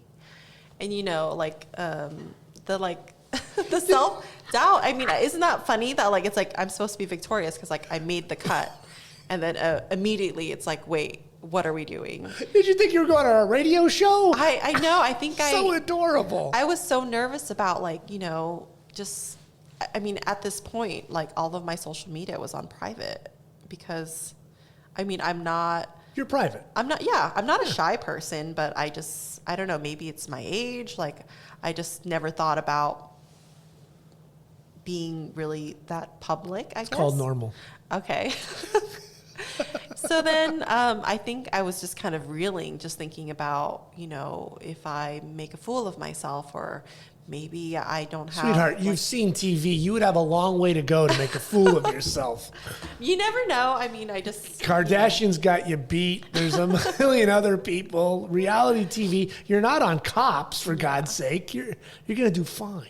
I think, I mean, you should have been there when I was feeling this way because I think I was so worried about, you know, like you are putting yourself on a platform to potentially be, well, I will be being judged. I will be judged because it's a judging competition. show. Yeah. And so I was signing up for that. And I just think like it being like on TV, it's just like you're on camera all the time. Like your face is on all the time. The faces you're going to make, what you're going to wear, how you cook, what you say, how you say it. And reeling, honestly. See, that's my questions was to you then, like, because obviously I know you as someone who's very conscious of clothes. So, like, were they telling you this is what you're wearing? So we were in charge of our own wardrobe. Okay, So interesting. I was really relieved, but it was such a chaotic time that like I think it was like the week of when I was about to leave and I was like packing and I was going through my outfits with my husband, like, what do you think? And you know, How many days are you going to be gone? I think it was like 4 weeks. Wow. Yeah. Okay, so mom hat. How was that going to be? That was actually like the biggest source of anxiety because I had never left my daughter for that long. Right. What, a couple days maybe? Like a day and a half, I think Right. was the longest I've ever. And I had anxiety then too. Ask my husband. He's just like, she's fine. Yeah, you had anxiety at the wedding and she was totally fine. I know. She was like 7 feet away. I know. Where's she at? I know. And I just... So, I mean, what was going through your head? I was oh my God. Yes, I was just ridden with anxiety. Like 2 things. Fully being judged on TV for any and everything, right? And then also leaving my daughter. And I kind of articulated to my husband, just like, I don't know how I'm going to do that. Like, what's going to happen? And thankfully, I have an older sister. She is 15 years older than me. And, you know, she's really been sort of Opal's stand-in grandma since my mom passed away. Like, Opal never got to meet my mom, but she has spent a significant amount of time with my sister, and She's a sweetheart. Yes, and you know, she was able to come and nanny and like be like a live-in nanny while I was gone and give Opal that like comfort and attention for when I was gone. And you know, I trust my sister, and I think if I didn't have her, I wouldn't have been able to do this at all. Like, it just wouldn't be an option because I wouldn't have been able to fully function because I wouldn't have been at ease. What month are you gone now? So I leave in June. Okay. Yeah. And so I tell my work, I'm doing this thing, this confidential thing, being like vague and mysterious, I guess. Going to the Ukraine. And people were just like kind of confused. And Well, I'm sure there's employees going like, what? I know. And I think people thought I was like leaving for another job, or I mean, I think I don't know what they were thinking, but I was trying to play coy. I'm terrible at it. I'm a terrible liar. So I just kind of play dumb, and I get on a flight and go to Boston. Off to Logan. Boom. You drop yourself in Boston. And so you could be gone as long as 4 weeks, or you were gone 4 weeks. Right? Because if you keep winning, obviously or you could be done in a week. It depends on. Yeah. So I was gone for 3-ish weeks. Okay, so during Does that. spoil anything for people who haven't watched the show? Right. Well, we'll tell them. During that time, are you allowed to call home?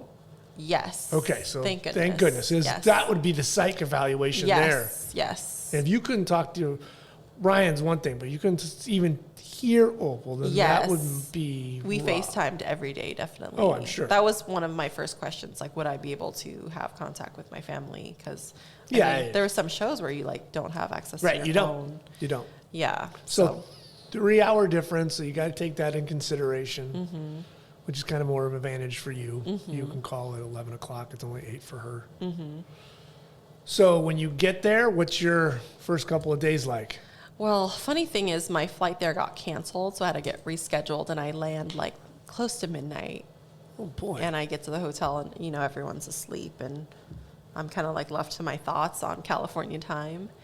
And, none of us have met each other, so we could have crossed each other in the lobby and not know. Right. You could have flown with somebody and not know, right? Yeah. That's just Gary. That's Sally. I have no idea. Yes, exactly. And we, the next day, we meet start filming to do sort of like, not a meet and greet, but we just start like some interviews and like laying down like the foundation for the show, and, just totally new, bizarre things like getting like audio to put mics in, and, just trying to pattern my face and figure out this whole TV thing that's so unfamiliar to me. Like, Did you have your own hair and makeup person? No, we were all responsible for our own looks. Interesting. Okay. So you didn't have your Gina. No. I wish I did. What is then that scenario for those first couple of days meeting everybody? Well, I mean, I think I was just kind of like a deer in the headlights being led like around the building, and, I would get snippets of people like in an interview room and just kind of getting to look at them physically, because I haven't had a chance to like talk to them. And so I'm just, trying to size them up, looking at their shoes, looking at their outfits, and, who they are, trying to like Fashion guess. girl. I mean, I've got nothing else, right? And then we finally get put in like holding, which is like the area where all of the, I guess, cast members are held until we actually film. And so we got to actually like congregate and like hang out and sort of get to know each other, and introductions. And I think I remember the first day just being so intimidated, because there were people there that had like thousands of Instagram followers or previous like TV show experience, and I'm just over here like I design clothes and I'm a mom, and like nothing really related besides my curiosity.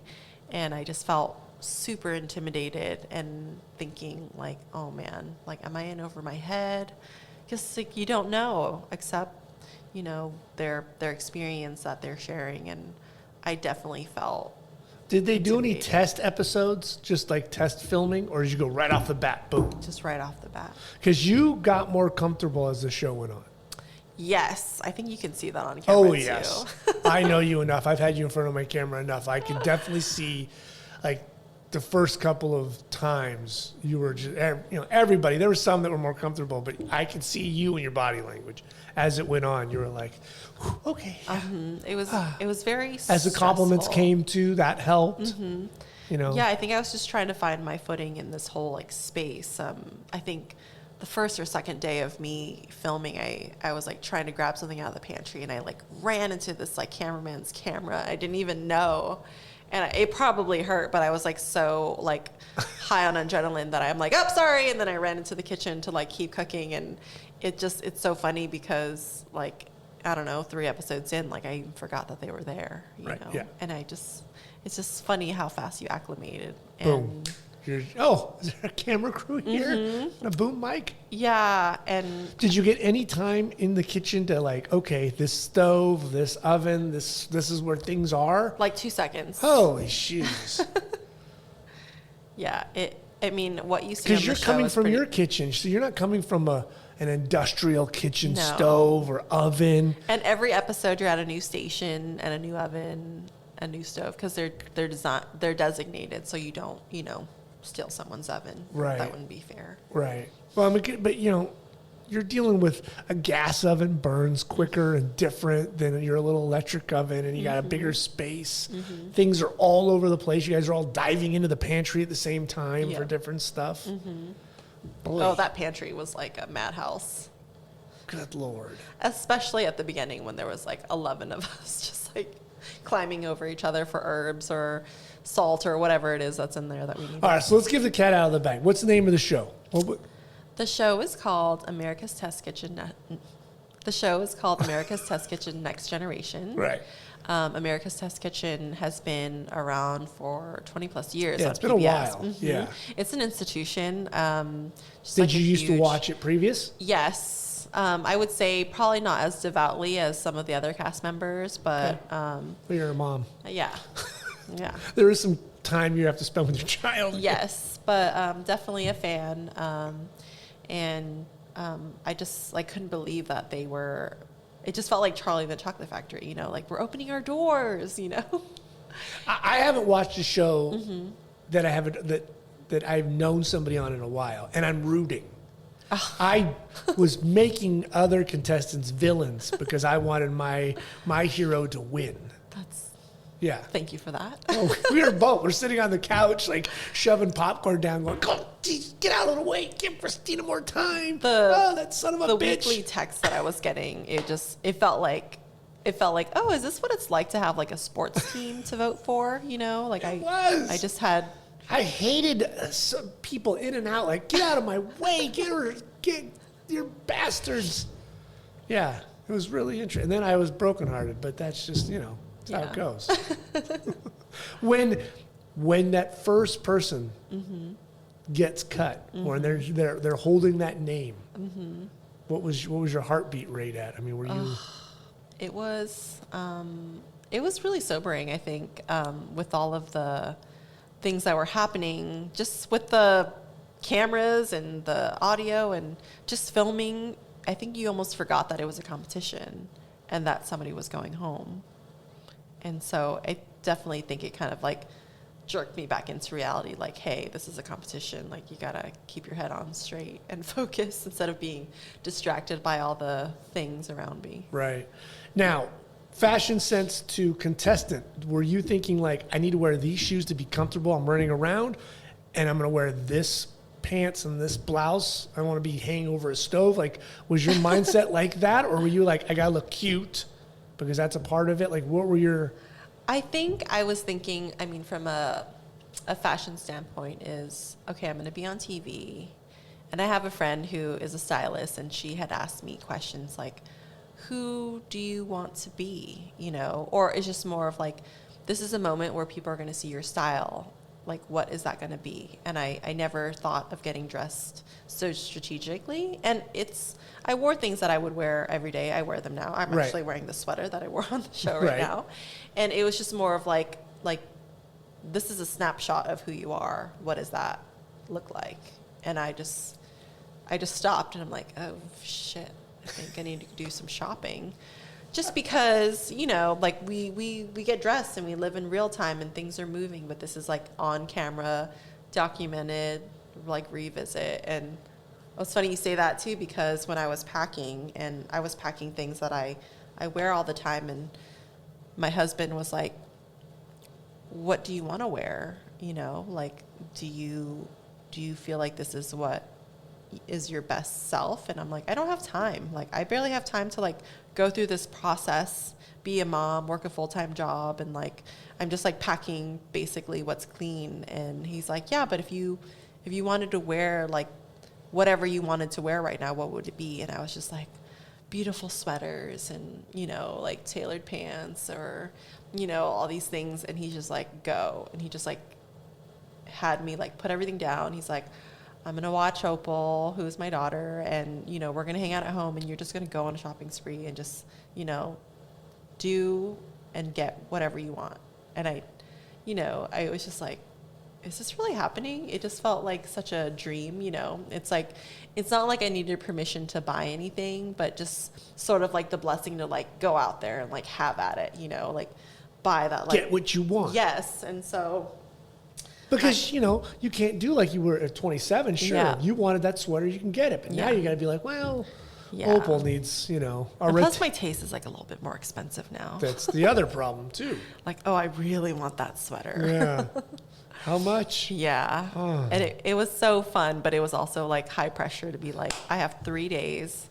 I need to buy, you know, enough outfits or looks or tops to go carry me through the show. But I don't know. I felt really happy that he kind of like stopped me, because I think I was so busy that I was trying to like rush and hurry things. And he's like, stop, like take a moment and enjoy this. Like, you love fashion. Like, why not spend the time and the money and just like do whatever you want to do? And I was like, oh my God, this is so fun, you know?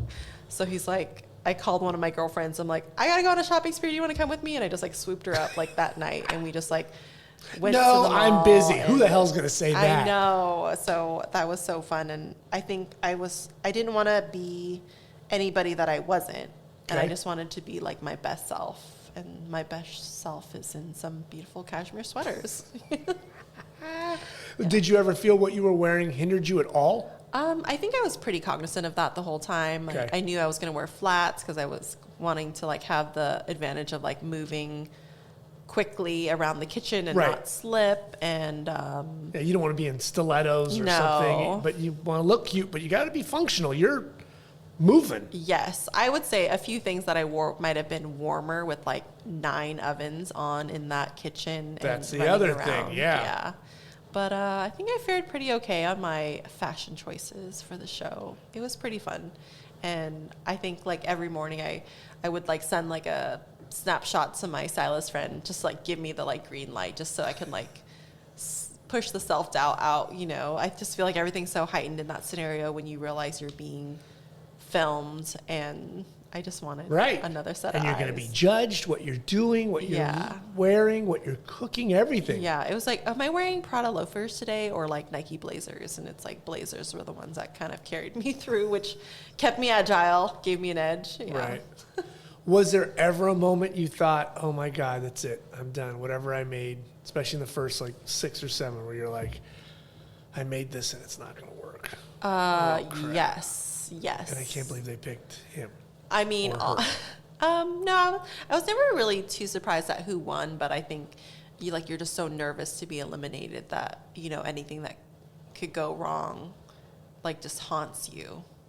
And I would say the first episode coming out of the gate, I was just so nervous, and I just like didn't want to go home on the first episode. Like, I don't know. I think that was like, okay, my tiny goal is to not go home on the first episode.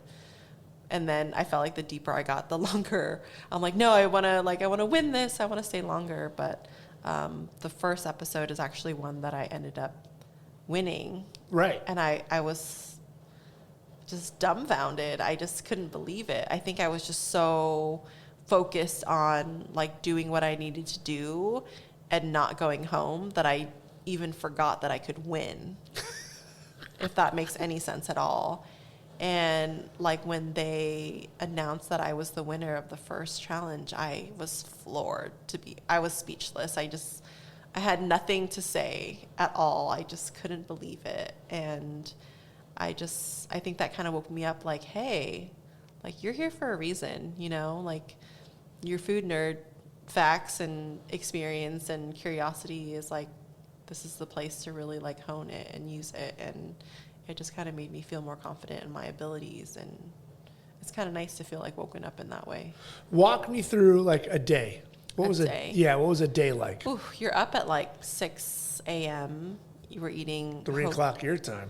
Yes, and we had to adjust fast. I think it was like 2 or 3 days later we were up. Ooh. And a hotel breakfast, so we were eating 3 versions of hash browns, or was it 2? 2 versions of hash browns, like every day. And then we get shuttled over to the studio, and we sit and we wait.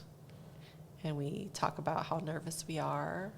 And everything is a mystery until you're actually in the kitchen. And so if you're watching the show and you hear the challenges, like that's when we hear about the challenges and the rules. And like the first time we're in the kitchen was literally the first time we're in the kitchen. Whoa. Yeah. So it was all very mysterious. Wow. Mm-hmm. That's tough. And then so how long does the day shoot go? Do you get the whole episode done in a day? Usually. So they're pretty long days. Yeah. Like 12 hours. Which is funny because you watch it, it's 24 minutes long or whatever it is, Yeah. right, with the It's an breaks. hour. Yeah, and then you're like, how in the hell do they get 14 hours out of this? Uh-huh. And then we get home and then we wake up and do it again. Yeah. There was a lot of, our adrenaline was so high. Me and a few of the contestants always joke that we are trauma bonding because it was just such an experience, you know? And we were all going through it together and yeah, some of them have become like some of my closest friends too. Funny how that works. Yeah. A little trauma really Yeah. bonds people to like, Yeah.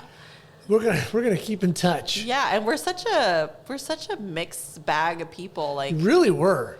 It was a mixed bag. Now, I thought the ratio numbers were a little odd on how they picked some people. Like, some people had more experience, right? Yes. Like, did you probably have the least in a real restaurant or food setting? I think so. I think there was 1 or 2 of us that didn't have any food experience in that way. But And you had your Venice experience, but that's about it. Yeah. In a little bakery shop. But some seem like they had done. Well, some of them were like personal chefs or Right. like went to culinary school or, food adjacent things. But the majority were home cooks. Is there anything when you're cooking against someone who's like gone to a culinary school where they're referring to something, talking about something, and you're like, I don't know that measurement, or I don't know that ingredients, or I'm not sure is that supposed to be on this heat or that heat? Like, I think when I was in there, it was more of like nerves that made me forget things that I knew. Okay. Like you do this all the time. Like, why aren't you using a meat thermometer? Like what? Like it's right there, and you're spinning because the nerves and the time. That clock just makes me feel like half of my brain doesn't work. And you got a hostess walking up talking to you. Hi, Christina, what are you cooking? How are you doing? I think the biggest... Shut up, woman, I'm trying to cook. I think the biggest thing that I saw experience-wise is the contestants that had like TV experience from previous... That helps. Like shows or doing demos. A lot of these people have been really well versed in that and feel so comfortable in front of a camera or have been in front of a camera.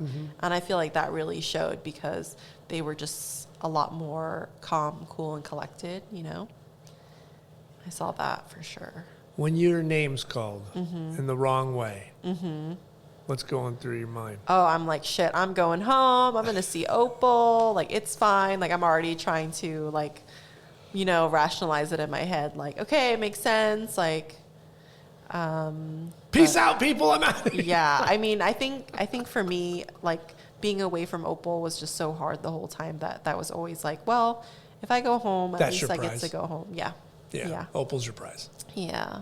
Ryan, but let's get on to the baby. I think a big part of me leaving too, I had like a conversation with my husband right before I left because I was having a lot of anxiety about just being, putting myself out there and being judged in a competition and, in a place where people I don't know can see me and make comments or judge me. And I was just so nervous about it. And my husband's just like, what have you got to lose? Like if you don't win, you come home, to your family. Do you feel and like your you've life. had an autonomous life making clothes that someone walks by a rack and says, "Ugh, that dress is a piece of shit"? You don't hear it.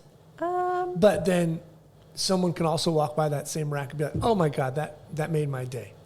You know what's funny is that like I'm pretty impartial when people make comments about like my work, because it's all subjective, right? If you like it or if you don't, and I'm trying to please the masses. So what's the fear then about someone judging you on a TV show? I think it's because it's like on a public platform, you know, like talk about not being like public on social media. Like this is a TV show where I feel very exposed because I'm physically on there and doing something that I love, and I'm afraid that whether it's my own fault or editing or producing, that I'm kind of portrayed in a way that is negative or discrediting. And my husband's like, you've got nothing to lose. Like you come home to your loving family and you have your successful career, and you know, and I was just like, hot damn, you're right. Let's go. Did this process make you better? I think so. I would say the whole process really showed me that I just need to be confident in my skills, you know? Like I obsess over things just because of my curiosity or because they bring me joy, and that kind of turns into like me executing things well or just being really well versed in different foods or execution of things. And I think it's because I am self-taught, and like I haven't had an environment where... Is that it, the self-taught thing? If you had gone to 4 years of culinary school, you'd be maybe, perhaps. I think it's just like I've never compared myself to other people in the food space before, and so I don't really know like where I would sit, and that just makes me nervous because I feel like I have a lot to prove. It's funny how we get so nervous about worrying about what other people think on a TV show. You're just who you are. Mm-hmm. You're going home to a family. Mm-hmm. You're not going back to prison. Yeah. Right? It's not Cool Hand Luke. Yeah, I love my job. Yeah, you love your job. You're not tarring roofs in Fontana, but yet you're so worried about like what some nonsense person might think in Kansas, judging you about your cooking skills. Yeah. And they're eating like, you know, Pizza Hut. Yeah.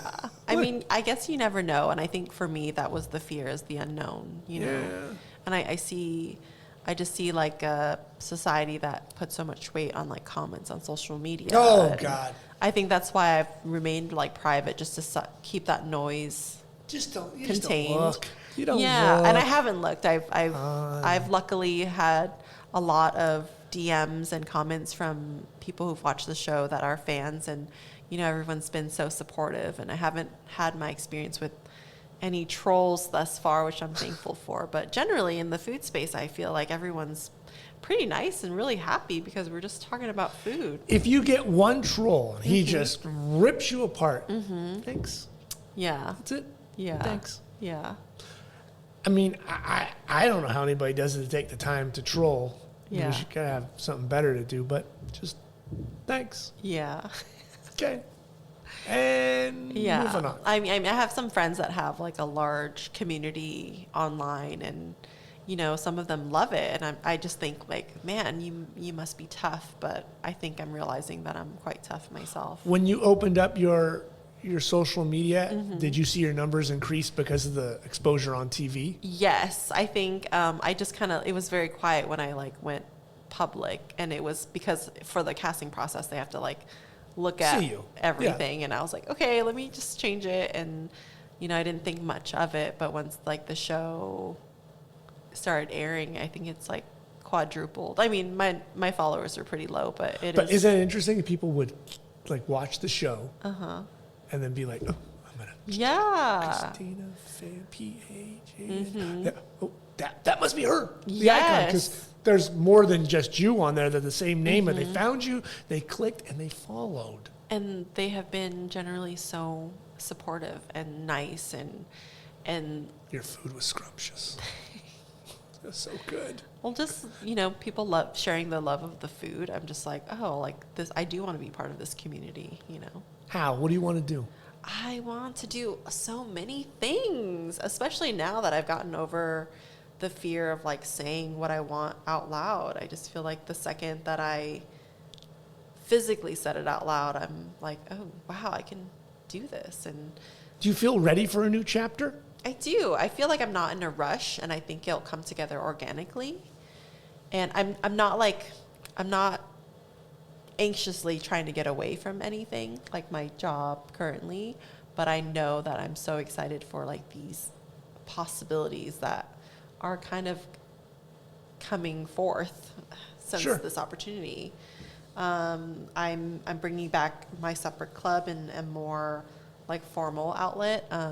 I would have these sort of like dinners with friends or friends of friends and curate like a menu very much like I was inspired by Food Shop in Okay. a small way. And like, I think I always wanted to do something like that, but I really never had the courage until after I put myself out there on TV. And now I'm like, you know what? I'm going to do this. And so I have 2 dates planned for the spring for the Lip Service Supper Club. So I've kind of coined this Lip Service, which is also the handle of my Instagram. It's kind of like word of mouth, like curated taste experience, and I will plan a menu around different themes or seasons or whatever the inspiration, very much like. Now, is this only open to friends? I would say it's definitely friends and just people in the small community, Okay. and it'll be all word of mouth because the seatings are really limited, 20 people max, and you know it's all, you have to be someone that is open-minded about food, and, Right. you know, because it definitely is an entire experience outside of the menu. But yeah, I think if you are in my community of food love, like you will become a friend and participate in that. Yeah, I think I'm working on the menus right now. One of them is going to be based off of an idea that I'm calling barbecue-ish. Okay. It's going to be kind of a collab between me and my husband. He has family in Texas, and he is obsessed with Texas barbecue. Good man. Good. Yes. I mean, I may offend some people, but nothing beats Texas barbecue. Like I haven't found, like whenever I see barbecue in California, I'm just like a little weary because it's never really satisfied like what I was looking for when I have had barbecue in Texas. Where's his go-to place in SoCal for barbecue? We don't have one, sadly. Like it's our backyard. So Does it himself? Yeah, he cooks brisket on charcoal in our backyard. It's amazing. And you know, he's always learning like new techniques and tricks on like how to improve it. But so with him cooking brisket, like it's kind of made me inspired to do a menu revolving around like a California barbecue menu, but with Texas execution. And so like we would do something like brisket taquitos with like microgreens and pickled onions and like crema and like a chipotle sauce, and maybe do like a play on like a barbecue with the elote, because you know Mexican food is so prominent in California. Yeah, So just like just a marrying, bit. marrying like food menus and technique from like Texas, and just doing this hybrid kind of like fun, playful menu since it's getting warmer, and like dine outside under the stars and just really set a vibe and have like a full menu all the way through dessert with the cocktail pairings. If someone comes from out of town and you can take them to one restaurant, where do you take them? Oh man, that's really hard. In Orange County. Let's say that you have to stay in Orange County. Okay. I would say there is a little restaurant called LSXO, which is this tiny little speakeasy vibe. They serve Vietnamese food, and it's like a modern take on Vietnamese food. And it's in this tiny little, I think there's maybe like 6 tables in there, and they have like hip hop music playing, and it's like, I believe it's reservation only, but it's like on the beach facing the ocean. You sit down for dinner and you have like really fun Vietnamese food, and you have like a sunset view. So you kind of get everything. If you're coming from out of town, you get good Asian food that's playful, and then you have like the beach in front of you. What's your favorite place to go to in Little Saigon if you get to go? Oh man, so many places. I would say there's two. There's you only gave me one, but I'm giving you two. There's a place called La Croissant Dior. I don't know if that's Dior. Pronunciation's never been my strong point, but they are really popular for their beef stew. So it's really rich beef stew that you would eat either over noodles, or they give you like a warm baguette and you dip it, and it has like carrots and cilantro, limes, like really balanced flavors. And then they also have amazing Vietnamese chicken curry that's like super tender, and their curry broth is just so unctuous, dipped in bread as well. And they have like sweet potatoes that are so tender. It's just like, you just have to try it. It's like hard to explain. And then the other place, I have to look up the name for you, but you can get a giant catfish that's been broiled with like scallion oil and fried shallots on top with peanuts, and they cook the whole fish, and it comes out, and you can order like small, medium, large, depending on your party. Full and crispy from every inch, covered in toppings, and they bring out rice paper and like all the accoutrements, and you build your own spring rolls, and there's like a duo of sauces, and you kind of choose your own adventure. But it's like tender catfish, and then the skin's like super crunchy, and then there's like peanuts and shallots on there. Yeah, and you just it's a party for sure. Ooh, that sounds good. Yeah, that's not bad. Yeah, it's so fun, and surprisingly healthy. There's so many vegetables in it, and like the fish is crispy on the outside, but relatively light. Vietnamese food is pretty healthy, though, right? It's generally, it's not like bad Southern grits and gravy kind of food. Relatively, I would say it's a little bit less heavy because we have so many greens and vegetables served with it. And that's the thing about Vietnamese food is like, the flavor of the food is one thing, but half of it is like how you eat it, like how you decide to roll your spring roll with what kind of vegetables and the sauce you dip in it. So like every experience can be totally different depending on who makes it. Yeah, there's a pho place off of Hazard. It's so good. 79? Yeah, that's a good one. That's so good. If there's a number in the pho restaurant, like you're probably in good hands. Now that represents the district, right? Isn't that what it's supposed to mean? I've never actually ventured to figure that out. I thought that's what I was told. Like that means the district of where it's kind of like from in Vietnam. Maybe. Now I'm curious. I'll have to look that up. You should know. But if there's a number in the restaurant, like it's already a pretty good That's tell. legit. Yeah. That's good. Yeah. If their menus are laminated, that's probably a good sign too. Yeah. It was good. What's the future? The future is bright and so many possibilities. I feel fearless now, I guess, after my experience on the show. I just feel like I could do anything, and I kind of feel like I'm on the cusp of doing everything. The supper club, I'm jarring some of my chili crisp just to send out to my friends. I'll have to get you a jar. I've sent some out for Valentine's Day as sort of like a love letter, and exploring like a way to like manufacture it so I could maybe produce higher volumes of it. The supper club I'm so excited about, and just kind of really reaching out to this community that is emerging from this whole experience, and then actually working on some kids books. So I just think I'm just going for it. You're going to draw it, write it? What are you going to do? I'm working on the book itself, writing it right now, and it's written. I'm kind of exploring creatively what I want it to look like and how I want the story to be laid out. But I'm really excited. There's multiple ideas buzzing around, but one definitely is going to be revolving around food and like part of my Asian American heritage. So I'm just so excited because all of these things are passion projects and things that I am doing because I want to and not because I have to. And there's like a beauty in it that I didn't realize was so important. Would you do the show over again? I would. I think I would. So it didn't scar you that bad? No. I mean, it was definitely a lot of trauma because I was so nervous. I think the producer was like, how did you feel? And I'm like, nervous. And I've made so many. Did they do an extra interview? Yes. Okay. Yes. Ugly cried there too. But I made such beautiful friends and people that I can kind of share this like food journey with, you know? I mean, it could be really scarring. Yes. Especially you being a parent. Like, that could have been really tough on you. Mm-hmm.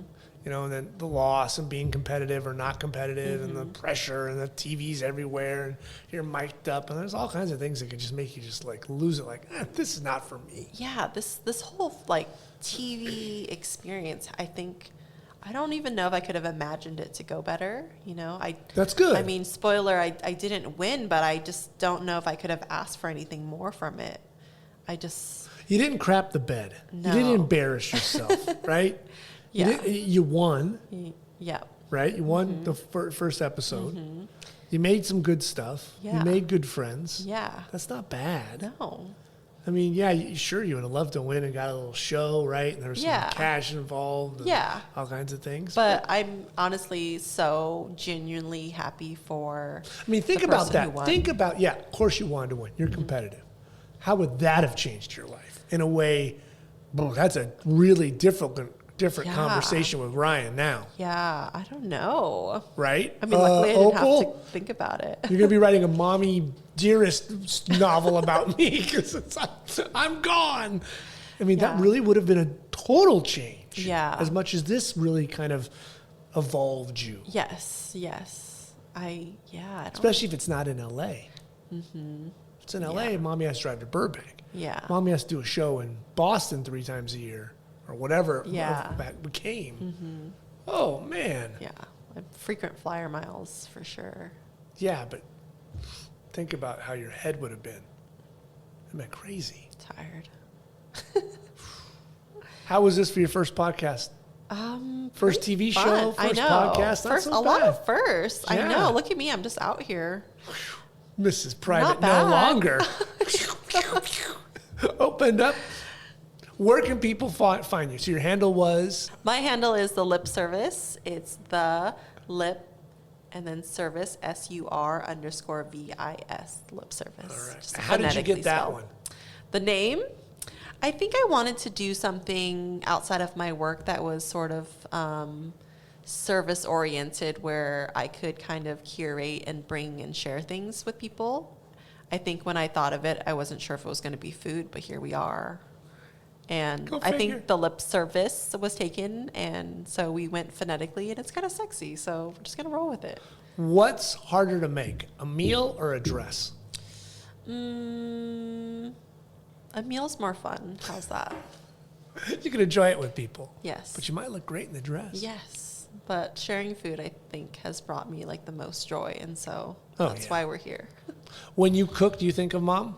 Because there's sometimes you yes. cook stuff and you'll say, my mom did this, my mom did that. Yes. I think I love it because when I cook and it's something that either she's done or she's inspired me to do, I get to like talk about her. And so it kind of brings her into like the present. And then I get to share it with my daughter and my friends and my family. And it just makes her feel like she's with me in like a whole nother way, you know? Yeah. It makes you kind of appreciate her now when you sat there and had that meal when you were 17, just like, I know. When she's like, oh, you should have helped me. And I'm like, oh, I should have, because I probably would have figured out how to do this. This would have been so much easier. Mm-hmm. Thanks, Mom. Yeah. Yeah, but you're 17. You don't know any better. Yeah, I didn't. You're just running around like a fool. Thanks for this time. Thank you. This was awesome. I got to watch, TV and cheer and holler and scream. It's not wild me on TV. Dislike a bunch of people. Appreciate it. Stay away from her, those bastards. No, this was great. I'm glad. I'm glad you got the experience and you had a good time. I know a lot of people on TV and it's miserable. They do not have good experiences just because it crushes their soul. Oh, it's hard. Yeah, it's lucky me, I guess. Yeah, I mean, you came out unscarred with friends and at least an experience. Yes. And I'm so excited for a glowing new chapter. Yes. I mean, right? Yeah. Is that kind of crazy to you? Think about it. It's wild. This is not how I imagined it would happen, but here we are. Donnie or Jordan never told me this was going to happen when I met you. Thank you. This has been great. Thanks, Matt. You're the best. You're the best. Thank you for listening to my conversation with Christina Phan. If you enjoyed the episode, please click the like button and become a subscriber to the podcast. Remember, you can follow the Just a Good Conversation podcast on Instagram, and you can find all of our past shows on the website at justagoodconversation.com. Thank you for listening.